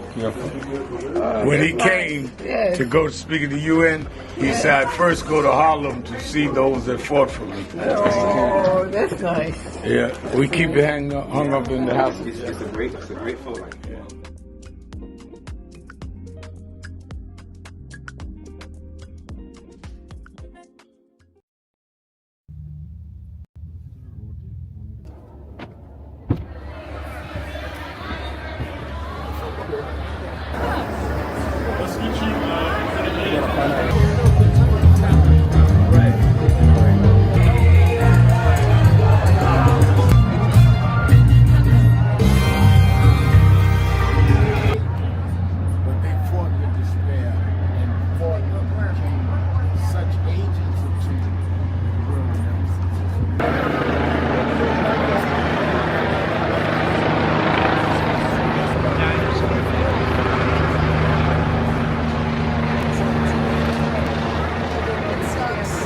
I was surprised to see you here. Kathy Burns. Yeah, Kathy Burns. How are you? And my lovely wife, Lisa.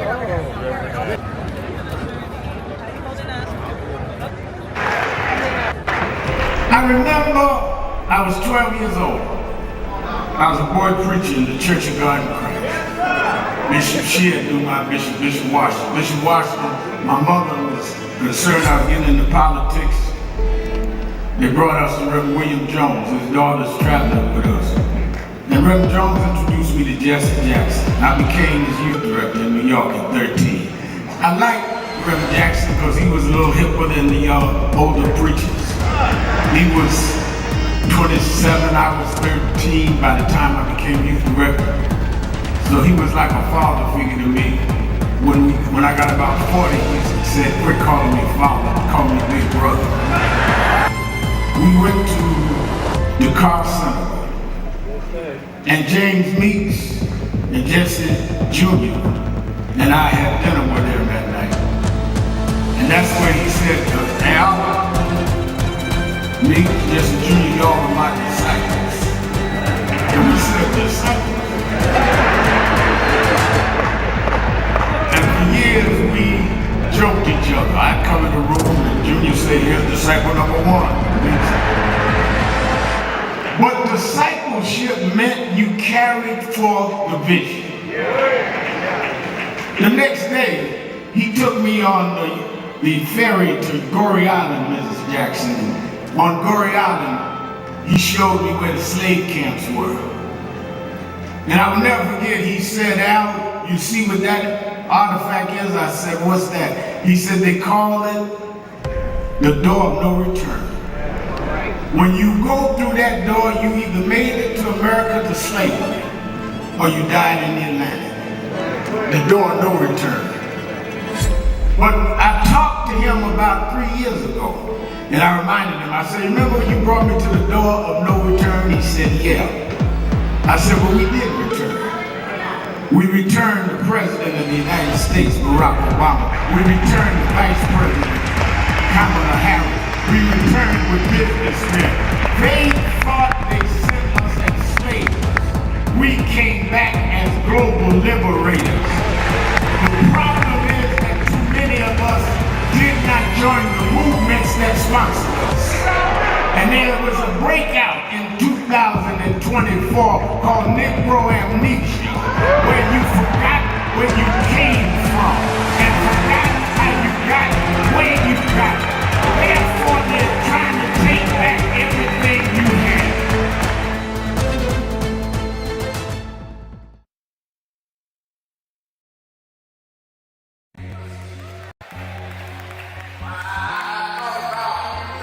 Look at everything. I went a couple of nights to go to the Knicks game. They lost. Last night I said, I'm not even going down there. I'm going to go to bed. I got to fly to Hampton on to Chicago.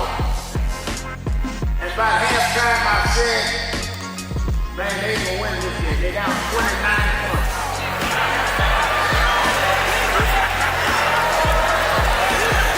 And somebody here today, you've been down. They counted you out. People say there's no way you come back. But I come to tell you, don't quit. For there's another half to play. God will take you and let you win when the odds are against you. I know they talk about you, but preach anyhow. I know sometimes the pews are empty, but preach anyhow. And when you get up almost where you could win, I looked at it last night and Brunson took the shot. It looked like it was going in to win the game, but the shot hit the rim and all hope was gone. But then an African named Boyd OG just stretched through the crowd and he kicked in the winning shot. If you hold on, God will tip your win.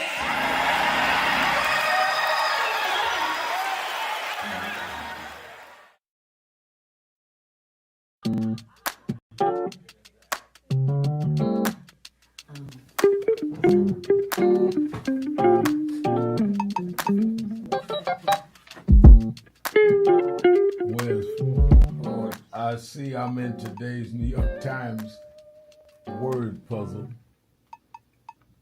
and they're asking what is Al Sharpton's title for short. It's Rev. I didn't know everybody knew that. But the people in the New York Times, they didn't call me Rev. They should call me Reverend. No.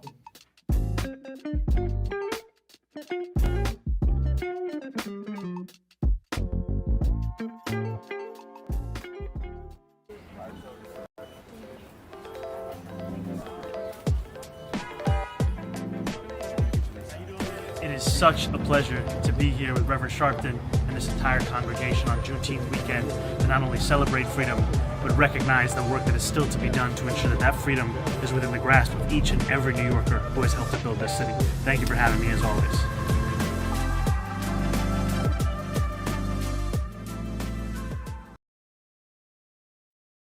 So we are fighting. That's why I said to deal with this DEI situation, you must be disciplined and do studying, because unless you do structural change, we'll keep coming right back to this over and over again. I spoke Wednesday night at Yale University, and I told them students, some of those brightest students in the country, Yale, Harvard, I spoke at Yale, and told them there is a structural problem, which is why Trump and Vance and President Elon Musk, they can come in and put us backward because the structure was never corrected. They walk in the door and say NDI, because structurally they can make that stand. We've got to 1-877-532-5797.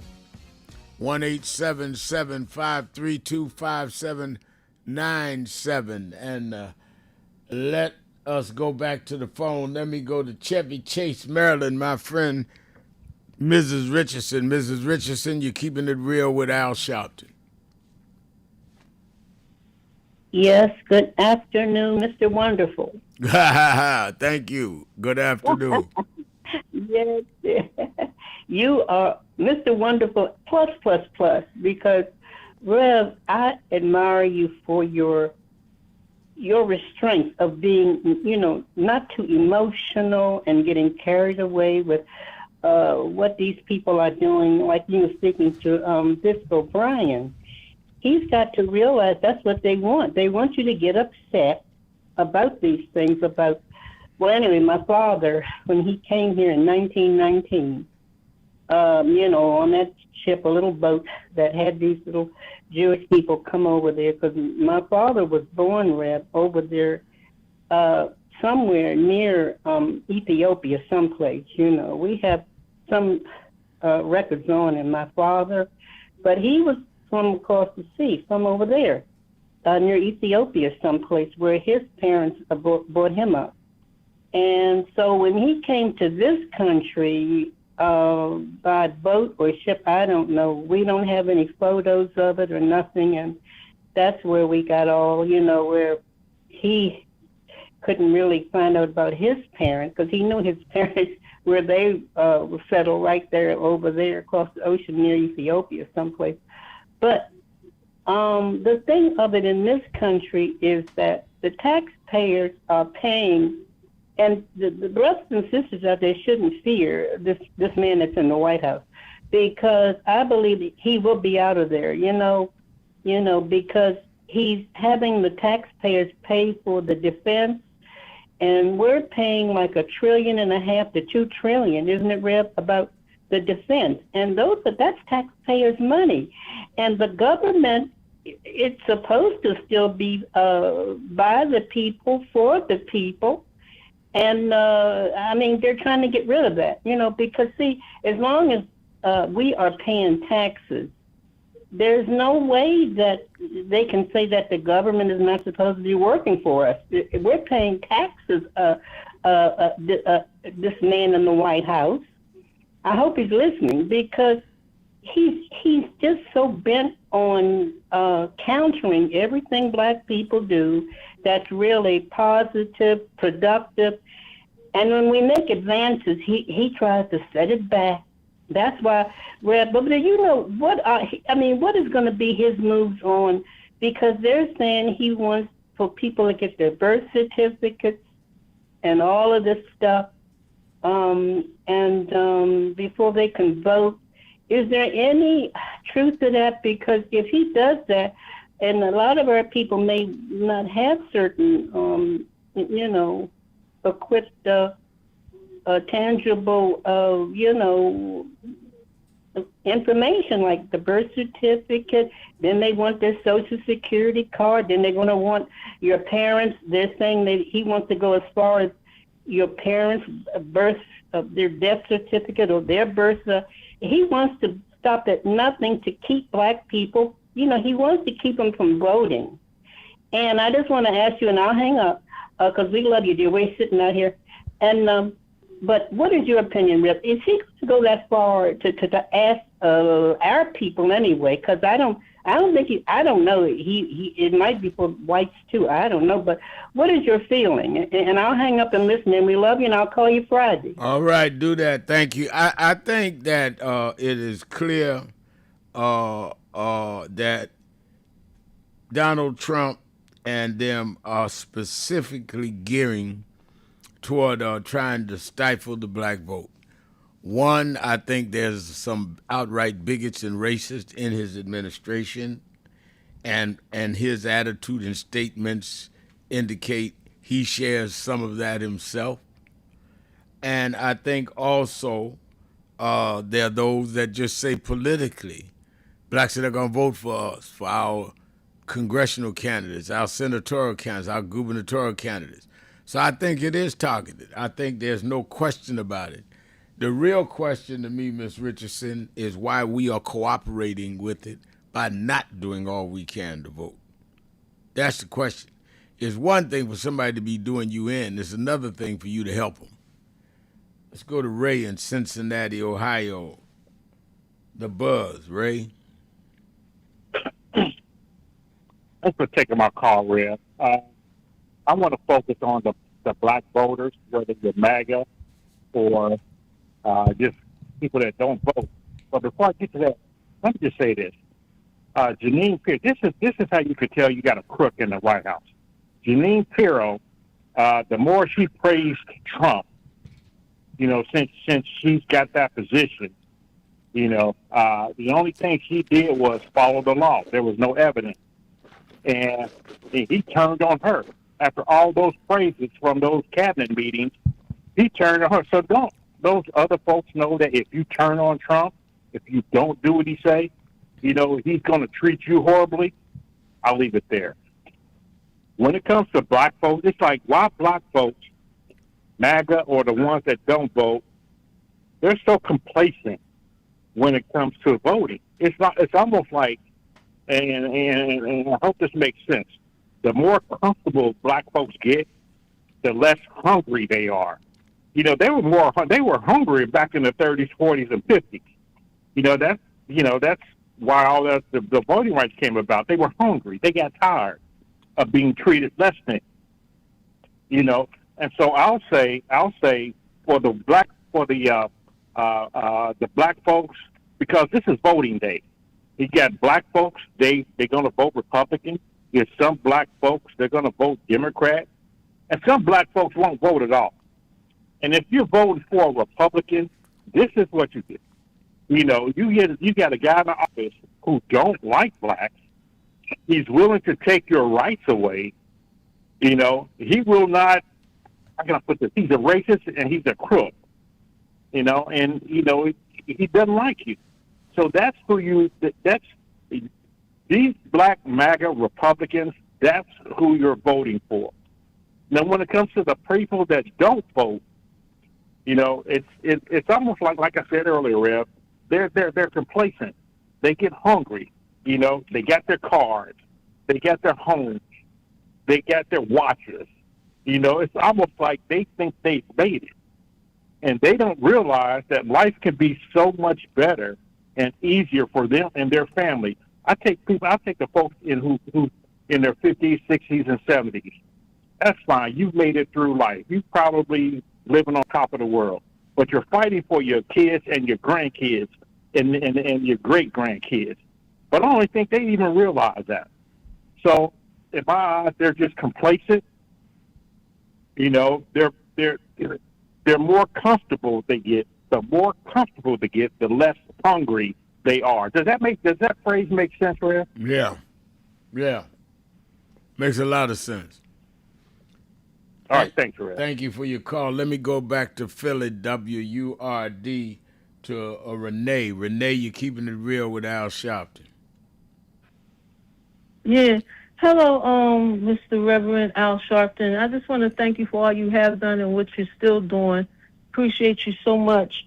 I just wanted to speak on Nolan Wells' case and another case that happened the same day, the 4th of July, Deion Walton. I just want to say all of these racist killings that's going on amongst black people, hanging and drowning, and they chalking it off as suicide or accidents.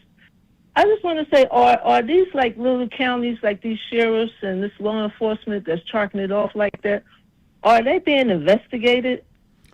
Well, the problem is, and you ask a very strong question, the problem is investigated by who?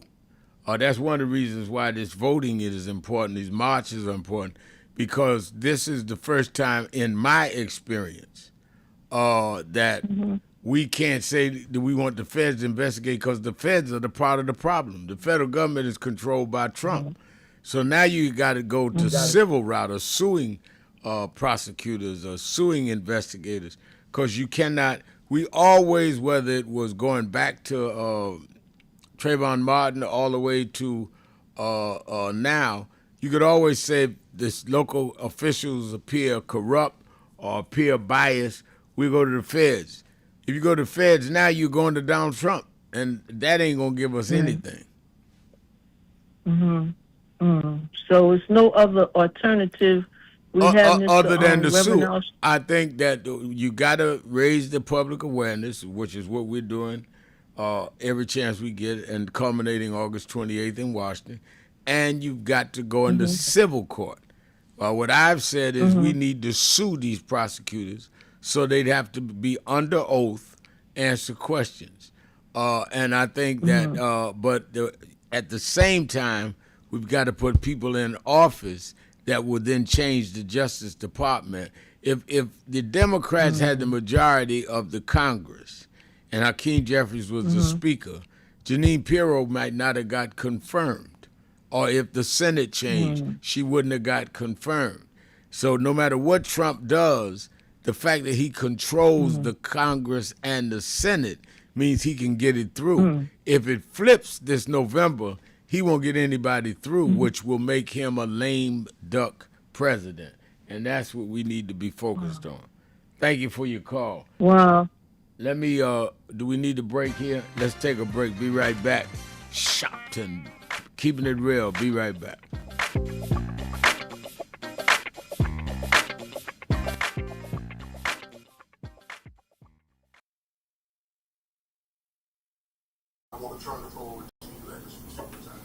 Well, thank you, President Dr. Kimber, and to all of you on the board. I wanted to personally make this appeal from National Action Network and Martin Luther King III and Andrea Waters King, that we've been moving around the country organizing to deal with the question of redistricting, when they have used the Supreme Court now to redraw lines that will in many ways break up majority black voting districts. It means that they dilute the strength of our community. It will cost probably 19 members of the Congressional Black Caucus. But as important, if not more important, it will not address the needs of those constituents because they don't have a block vote to say we're going to put in somebody that wants to do what is right for us or not. And that does not necessarily all the time mean a black person, but it gives them power. In Memphis, Tennessee, the majority black district congressman supported and reelected several times by the blacks there was a white man named Cohen. So we see this as an undoing of the Voting Rights Act of 65 and the Civil Rights Act of 64.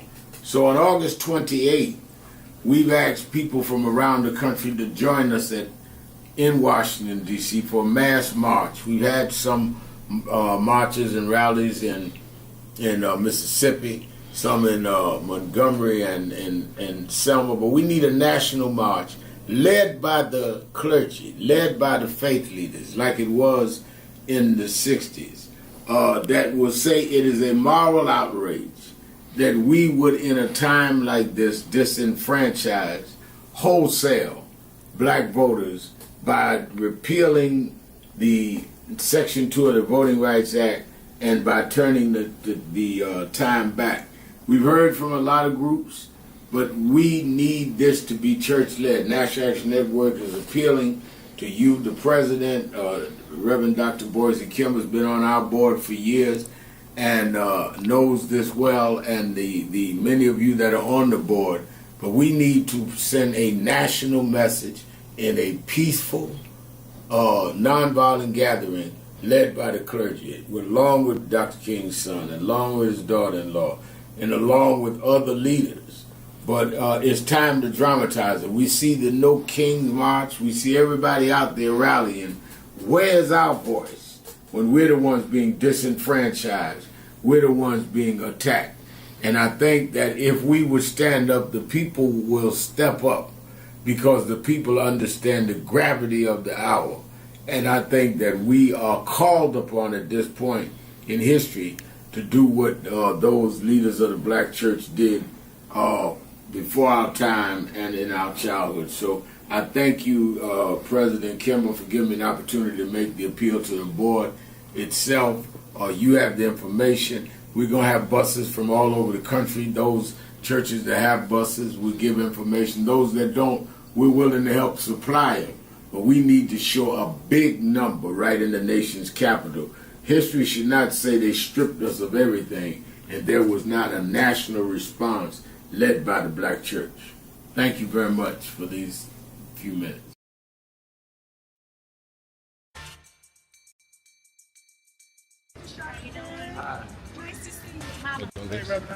How you doing, sir? All right. It's Claudette Williamson from Atlanta, Georgia. And the last time I saw Reverend Sharpton was in New York City at Sylvia's. And my sister and I pretended that we needed to go to the bathroom so we could go in and see him and say hi for distance.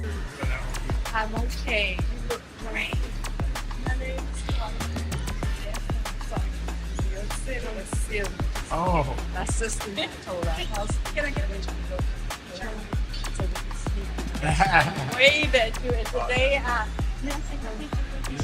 Lisa? Yes, I'll take the picture. We're her children.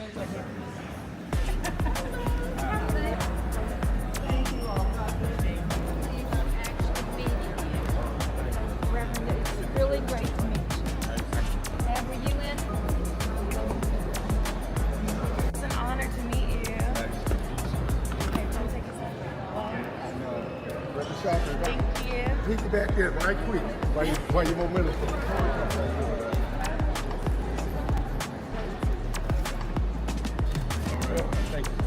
one more, please.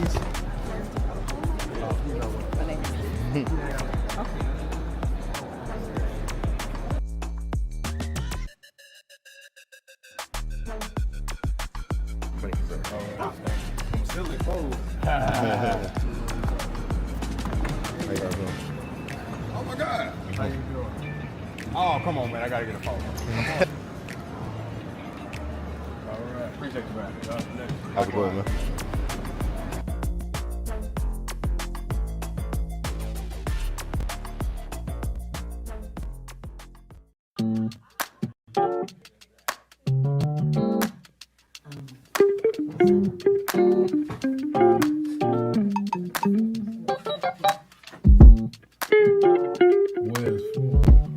I see I'm in today's New York Times word puzzle,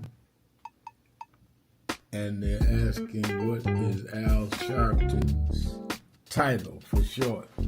It's Rev. I didn't know everybody knew that. But people in the New York Times, they didn't call me Rev. They should call me Reverend. No.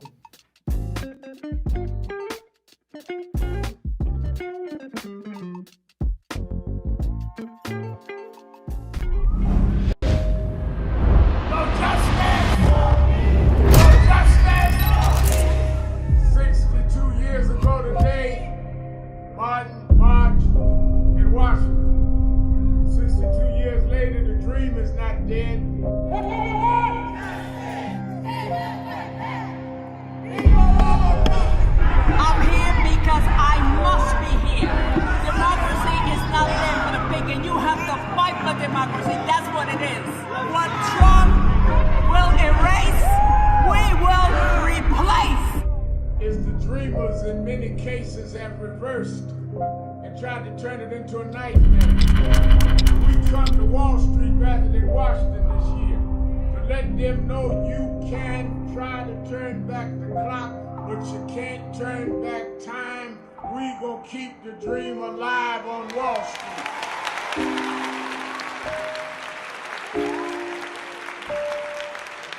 Where in history is this? He said we always go one step forward and two back. Well, here we are now. The problem is not Trump. The problem is us. We are allowing ourselves to be lowered and our children to feel inferior because you don't have an I am somebody person. You got our artists calling our women bees. Our others calling us niggas. What happened to us? What happened to black and proud? What happened? I'm gonna vote. What happened? Ain't gonna let nobody turn me around. What happened to us? That I want to end. He talked about the dry bones in the valley. I'll tell you that. The only reason that the wind could blow life into the bones is because at some point they had to be connected. If the wind had blown into a disconnected body, it still wouldn't have worked. So before he prophesied to the wind, they had to first get the foot bone to connect to the ankle bone, and the ankle bone to the calf bone, and to the knee bone, and the knee bone to the thigh bone. If we are to prophesy to the wind, we must first connect this body.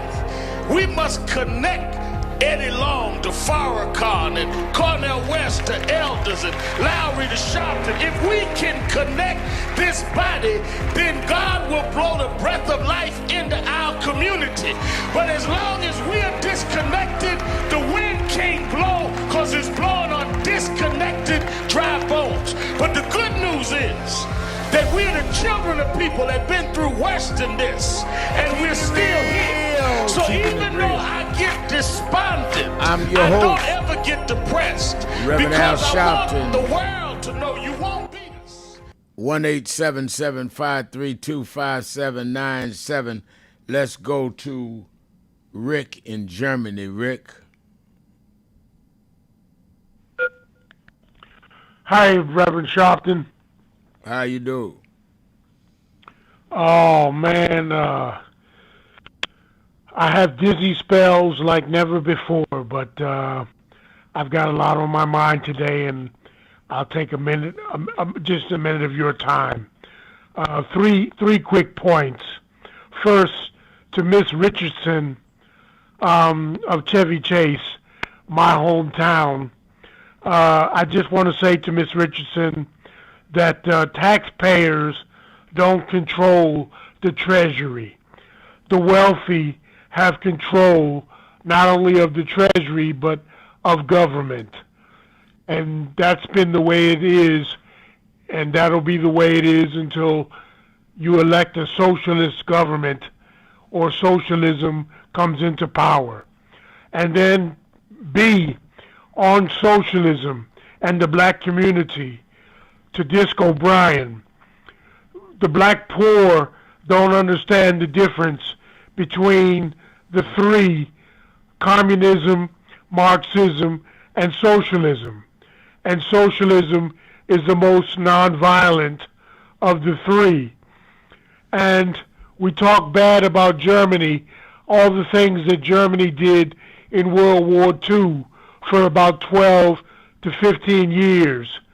But we don't talk about Germany of the modern era, the last 70 or so years, where they've had a socialist, capitalist hybrid government, and people don't go into debt over their health care and trying to get an education. So middle-income blacks, educated blacks, are afraid of U.S. conservatives misrepresenting them by calling them communists and causing them to be shunned by crazy political white folks. But you're going to be watched by the government and the secret services if you're involved in politics in any way, shape, or form. So if you lean towards socialism, don't fear the government. Take care of your family and do the best you can. And last, Reverend Sharpton, for the August 28th march on Washington, D.C., 2 questions. How are you going to beat the heat? And what will you do if it rains? Well, we have had these march on that days before. What we are doing this time is we're going to have over umbrellas as well as others. If the heat is there or rain, people will be shielded. We're putting that in the budget because we don't want people to either be wet if it rains or overheated. They can have these umbrellas that we're going to provide for everybody that comes to the march. To you and the National Action Network on August 28th. Thank you. Love you, man. Love you. Let's go to Yessie in Atlanta, Georgia. Yessie. Grand day to you, Reverend Al. I hate to be, I don't hate it. I like to be real about what I see going on. The guy that just talked, he spoke kind of like he thought maybe we should become a socialist society opposed to a republic or democracy, and that's along the lines of how I feel right now. I think we should put more energy into becoming something other than property of the United States government. And we're only fueling their arrogance.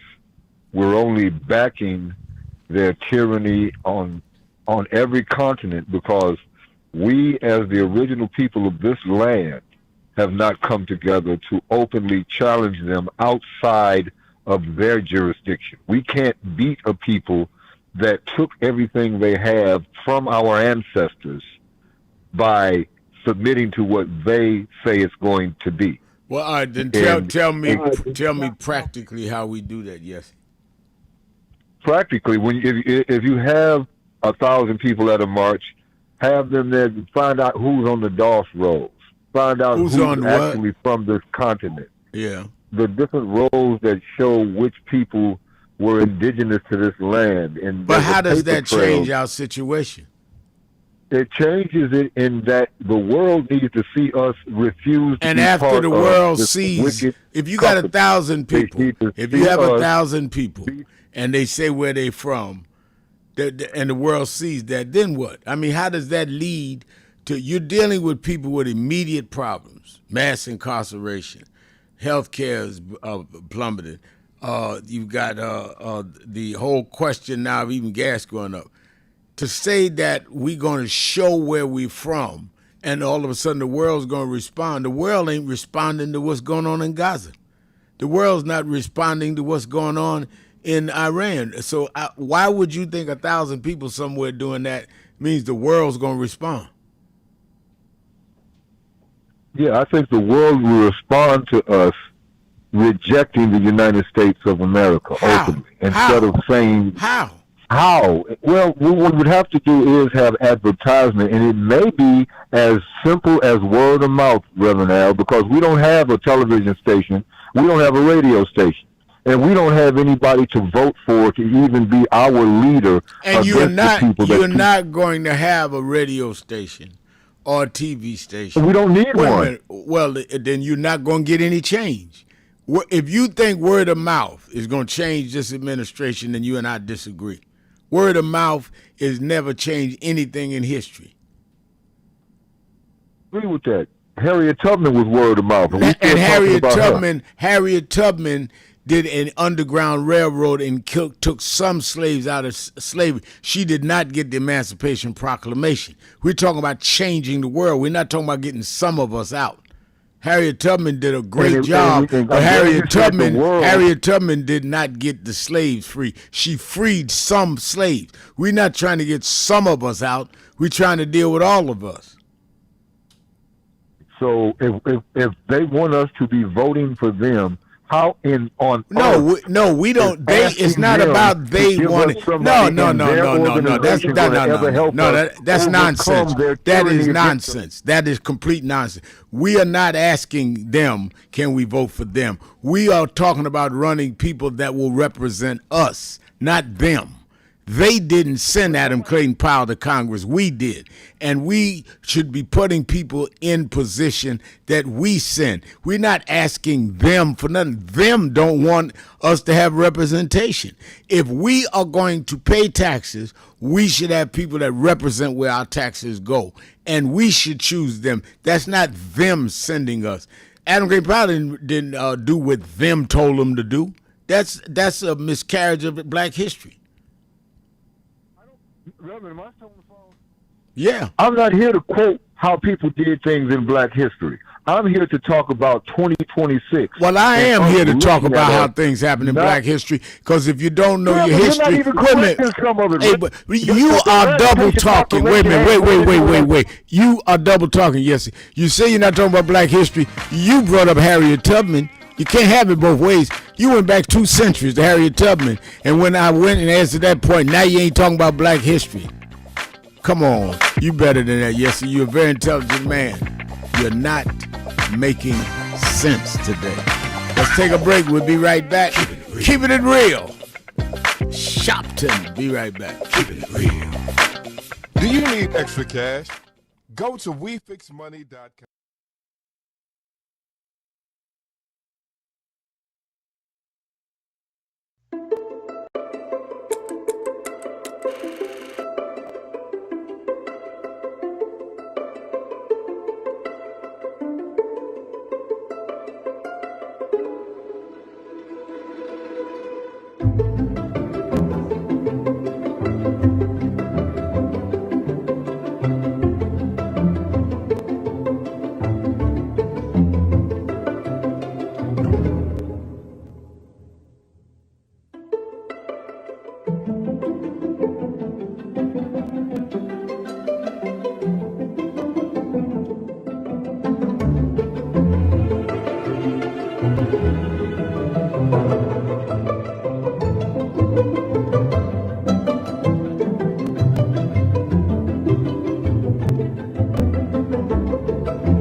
I had a thought this morning that I wanted to share with you about mentorship.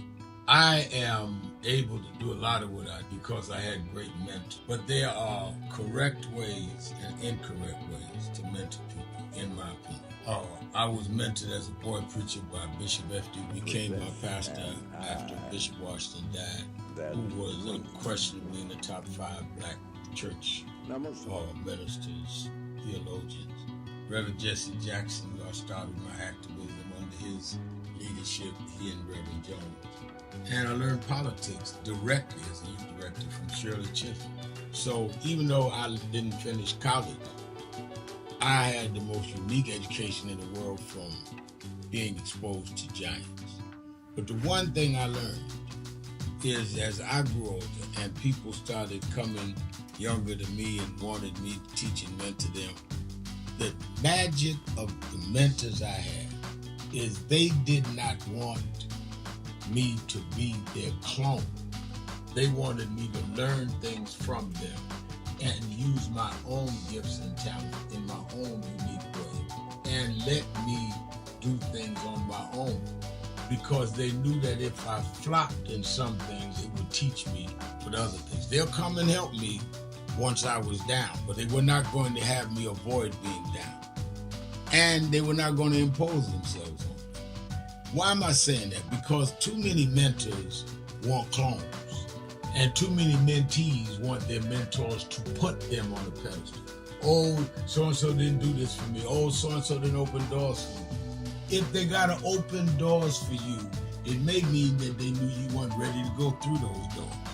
Their job is to prepare you. Your job is to develop your own skills, your own unique ways. And I don't care if it's my daughters, who both have come into their own, or anyone else. I'm not a talent agent. I did not form National Action Network to give people their step up. I formed it to fight for justice for everybody. If talented people get in, it's my job to invest and give them a platform. It's their job to get on the platform and perform and show their ability. Sitting with me today in the office as I talk about it is one of my mentees, Reverend Stephen Marshall. Now, Stephen, you just came around us when you were how old? 11 years old. 11 years old. You just turned 40 and now you're called to the ministry? Yes, sir. And what are you doing National Action Network? I formulate policies, lead in various regions, but most importantly, I senior advisor to you on all things from social justice strategies, politics, intergovernmental affairs, you name it, community organizing, all of that stuff. And I could go through scores of others. My daughter started Huddle. They got Huddles now, which is for young people to meet once a week all over the country. I just saw the video from the Las Vegas National Action Network chapter. Now, when you decided to preach, did I ever tell you to become a preacher? Not one time. Who called you to preach? The Lord. All right. And did I say go to this school or that school? No, sir. Did I open this door, that door? Did I tell you be ready when the doors open? Always be ready and prepared. And that's what I'm saying. Get you some young people than you that you can help along the way. But don't be their talent agent. Their talent must speak for themselves. And anybody that grumbles with you about so-and-so didn't do something for them, maybe it's because they didn't feel you were ready, or that they felt if they did it, you wouldn't do it on your own. But we all don't live forever. I want the next generation to speak of me, of National Action Network, and others, the way I speak of Reverend Jones and Bishop Washington and Shirley Chisholm and Reverend Jackson. But I just don't want young people to feel that somebody ought to give them the reins of leadership or give them the reins of business or whatever it is you're in. You need to learn from their journey, get the pearls of wisdom from them, but don't have them do for you, because then it means you can't do it for yourself.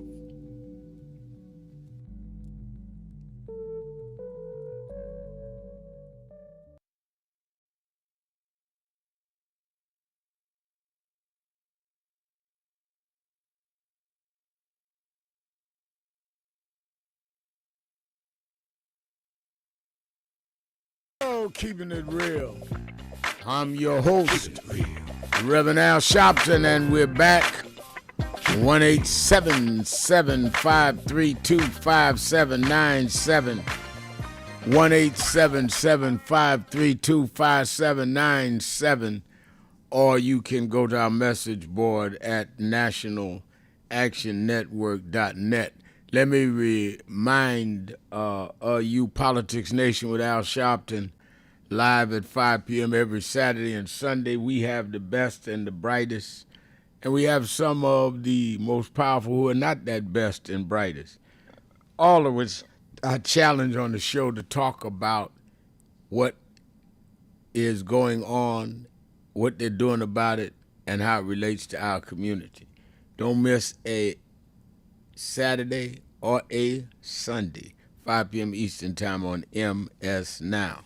You in the New York, New Jersey, and Connecticut area, meet me at the Saturday Action Rally at the House of Justice, National Action Network's headquarters in Harlem, 6 Hancock Place, which is really 124th Street and Morningside in Central Harlem.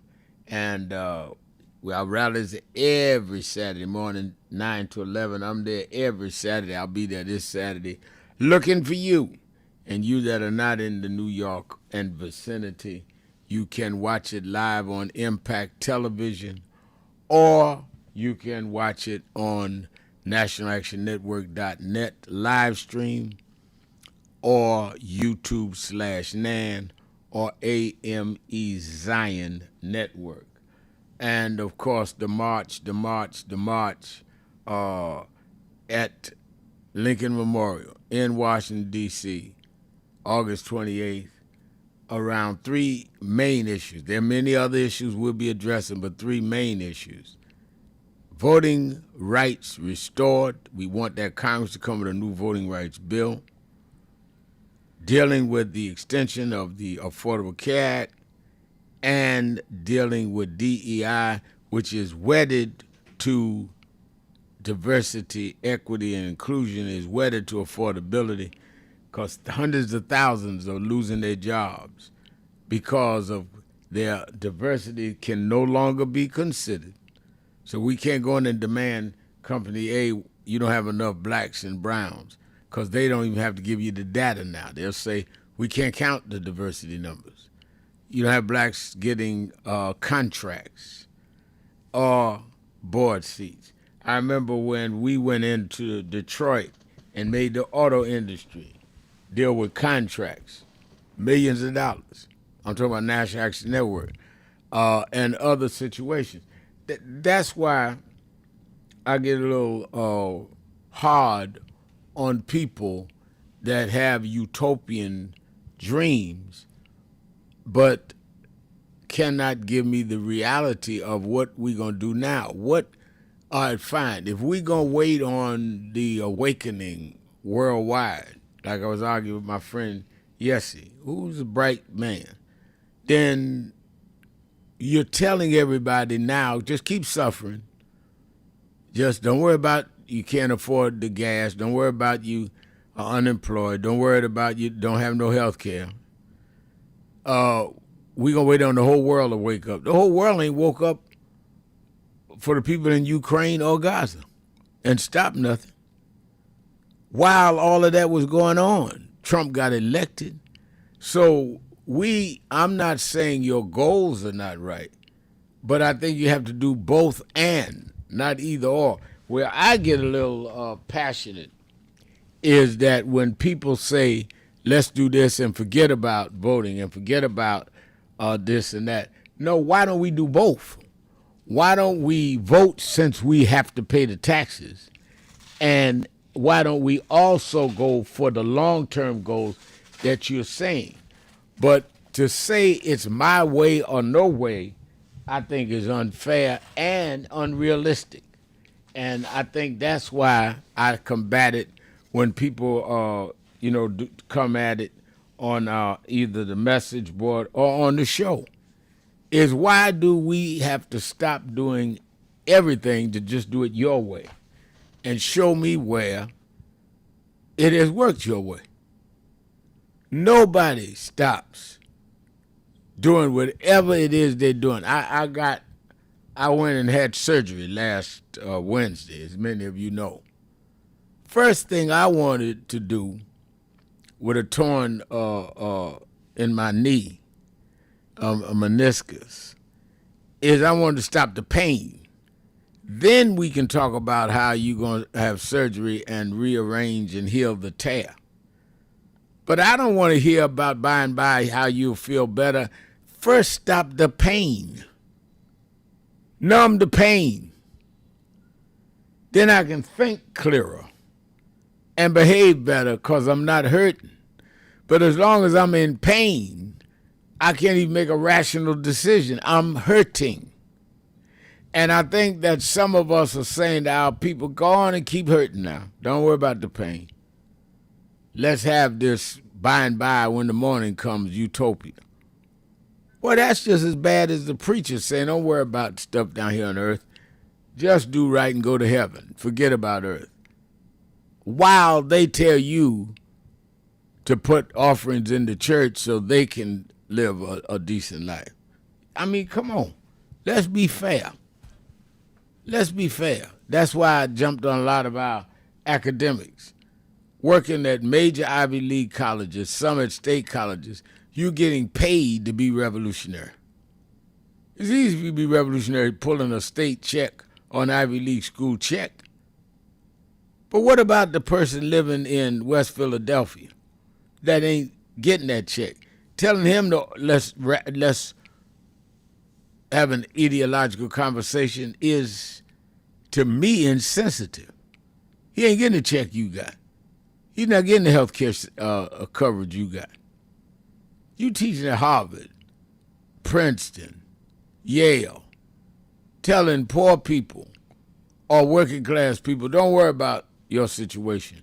We need the masses to rise up. Well, you're not in the masses.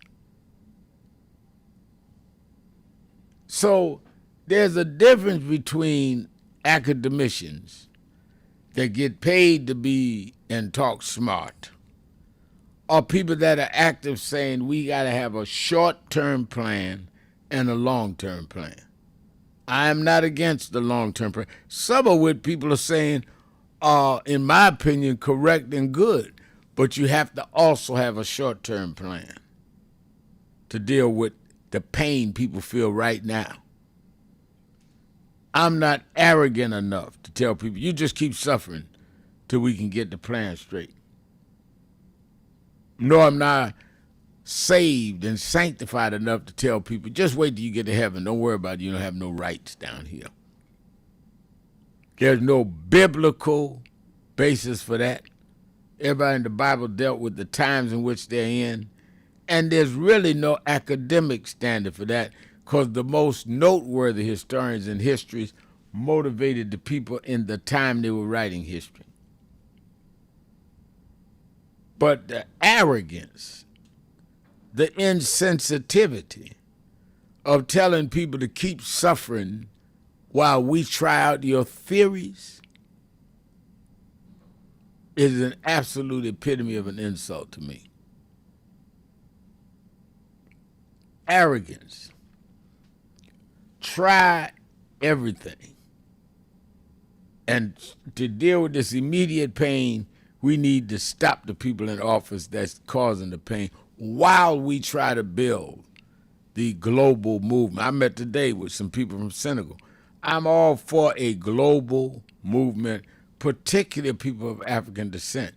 But as a sister met with me today, she says, but we need immediate relief in Senegal against ABC. And we need immediate relief in Black America against DEF. Practical people that are dealing with real causes, it would cause real change. I know I'm talking, but let me go to Woody. Let me get some of y'all before I have to go. Woody in Philadelphia, you're keeping it real with Al Sharpton. Hey, my brother. I just appreciate you very, very much. I didn't even get a chance to turn the old radio off because everything in my shop looks old so the kids can know from whence they've come to where they are today and why. And you're one of those great, great reasons, along with Reverend Jackson and, you know, Malcolm X, all of the brothers. I just wanted to say I was thinking about you after you hurt yourself. And I heard it in my mind, so maybe you can use this or hold on to it for yourself. Your program's Keeping It Real. I want you to think about keeping it healed. That is a major thing that just came from the heavens to tell you that I think it could fit in with everything you're doing. That's what we are. We're in a sick situation. The only way to come out is to be healed as well, but you got to keep it real first. Absolutely. Thank you for your call, and I love that. And I think that it is important that we do exactly that. Thank you for your call. Yes, sir. I think that many of us really need to coalesce around that of keeping it real. When we started this show 20 years ago, it was Kathy Hughes that said to me, let's call it Keeping It Real. Got to be real. Pie in the sky by and by when you die doesn't answer the problem. I remember somebody used to say that pie in the sky when you die by and by is all right, but I want something sound on the ground while I'm around. Yeah, that's how that went. Sound on the ground while I'm around. That's how you organize the masses, is you got to deal with what they are dealing with right now. And I think that it is important, it is imperative, and it is mandatory that we keep it real in all of what we do. Because you can try and deal with unreal fantasies, but they're not going to work because it's nothing but a fantasy. People are going to wake up and say, that don't work for me. You can't lead the masses that you cannot address their issues. You can't tell people that they're not hurting when they're in pain. You can't tell people that their families are going to be all right when they can't feed their families. So like I said, we need to do both and, not one way or no way. All right, I'm out of time. Let me thank all of you that called in, listened in, you that called in and couldn't get through, but hung in there anyhow. Remember, whatever you do, wherever you go, however you feel, tell somebody, tell anybody, tell everybody. Reverend Al told you personally, keep it real. Keep it real.